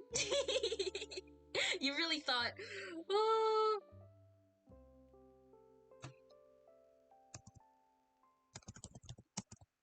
I like that meme, though. I approve of that meme, even though I don't... I'm trying to be nice, Sag. Fine. Don't be sad. Please don't be sad. Please don't be sad. I will find a way to remove it. Wait, is this to keep your account safe? To keep my account safe?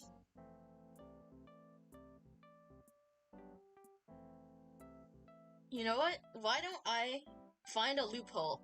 Because I'm super good at finding loopholes. Why don't I find a loophole?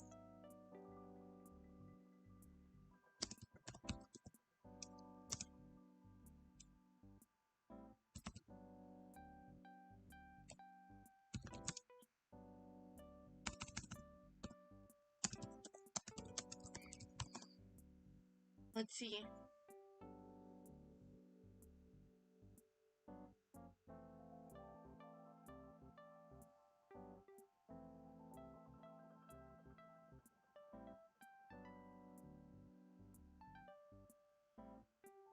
Maybe she can set up like Streamlabs or something. Streamlabs? What's a Streamlabs? Guys, you're making me do so much research today. Streamlabs. What is a Streamlabs?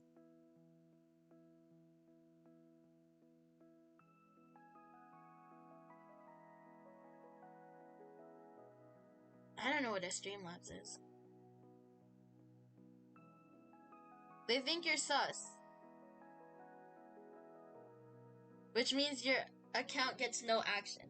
Yeah, my account gets no action because I don't ask money from people. Okay. If I give it, please hold that confidential information dear to your heart. Because that is personal. But let me figure out what a Streamlabs is first. Service all our streamers use to stream. I think that's what it's called. It handles bots, donations, and other stuff. Oh. They freeze accounts often.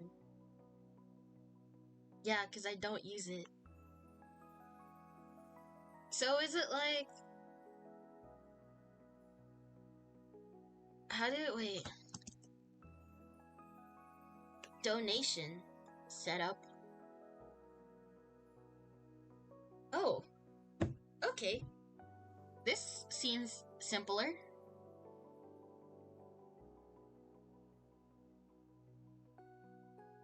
PayPal is good to move money, just not hold it.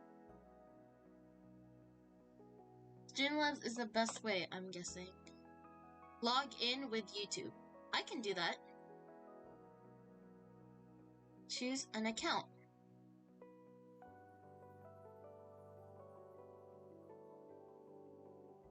Let me see if I can... What is this?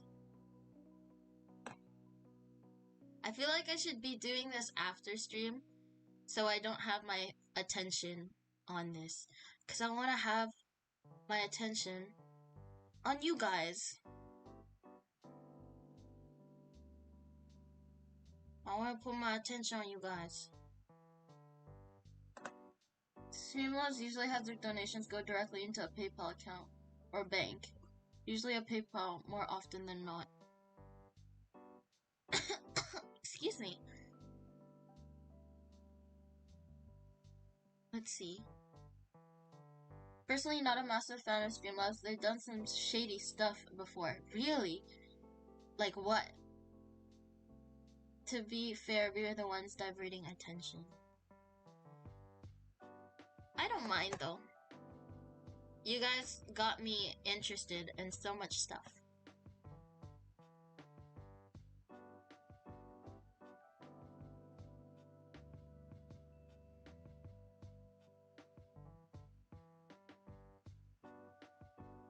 Yeah, I don't know. What's the best way?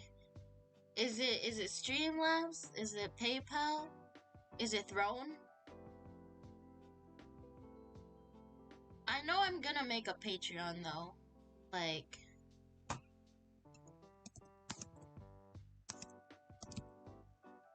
Cause for Patreon, I'm gonna post my ASMRs there.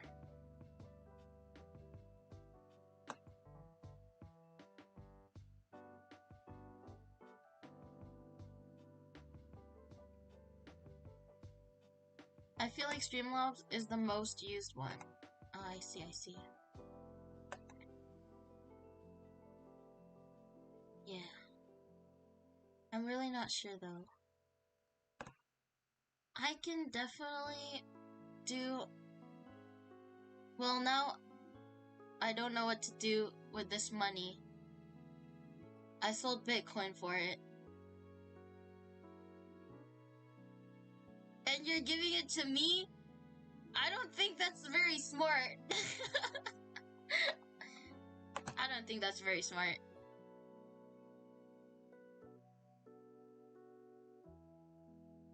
I don't think people should be spending money on me. The whole Streamlabs OBS debacle comes to mind. What happened? Wait, let me do more research. I like to research stuff. Streamlabs.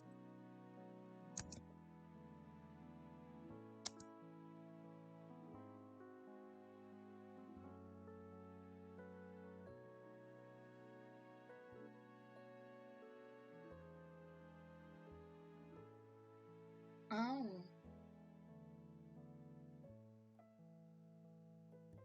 Oh. I see.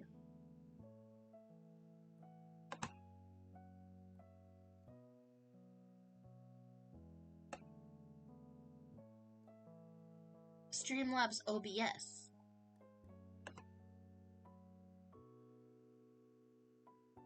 Yes, I'm giving it to you. I don't know how you're gonna give it to me, cause PayPal's being stupid. But I will look more into it after stream. I'll try to set up everything. And yeah. I guess I'll give my name. I guess. But please keep it dear to your heart and private. Please. I'm attempting to give it to you, and I will allow it. Fine.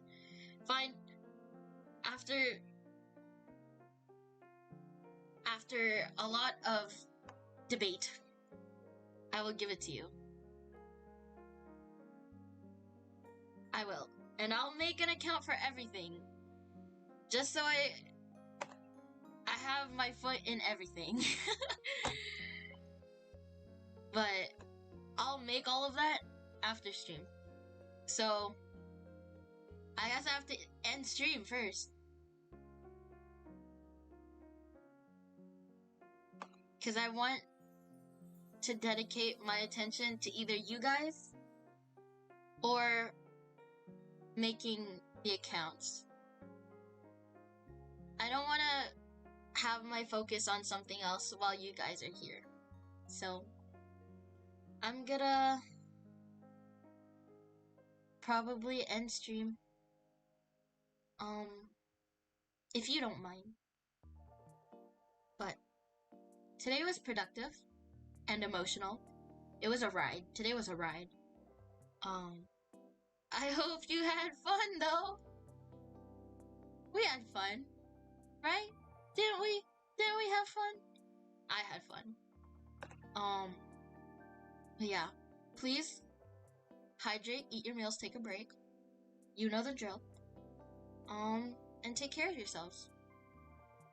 Because if you're not, then I'll be like really sad. So please take care of yourself. Productive stream. ENFJ. Hard to believe, but I guess I'm gonna have to believe it. That pro tag meme was really funny. Made me laugh. I really enjoyed that one. Even though still hard to believe that I'm pro tag, I enjoyed it nonetheless. Keep them coming. I love, as much as I like to joke about like the memes and the inside jokes that we have, I really do like seeing clips and memes, even though I might be a tsundere about it, and which is really ironic because I don't like tsunderes, but even though I might be a tsundere about it, and say like, y'all better not be clipping this, y'all better not be memeing this, I enjoy seeing the clips and the memes, so keep it coming. And yeah, I'm gonna end stream and surf around the Discord. Have a good morning, afternoon, evening, or good night. Whatever time zone you're in, I wish you the best. And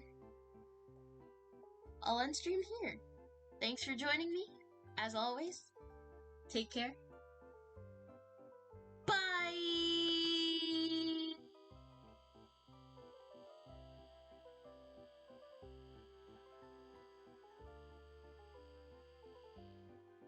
From Mai. That's me. Bye from Mai. Alright. Take care, guys. Love you. Mwah.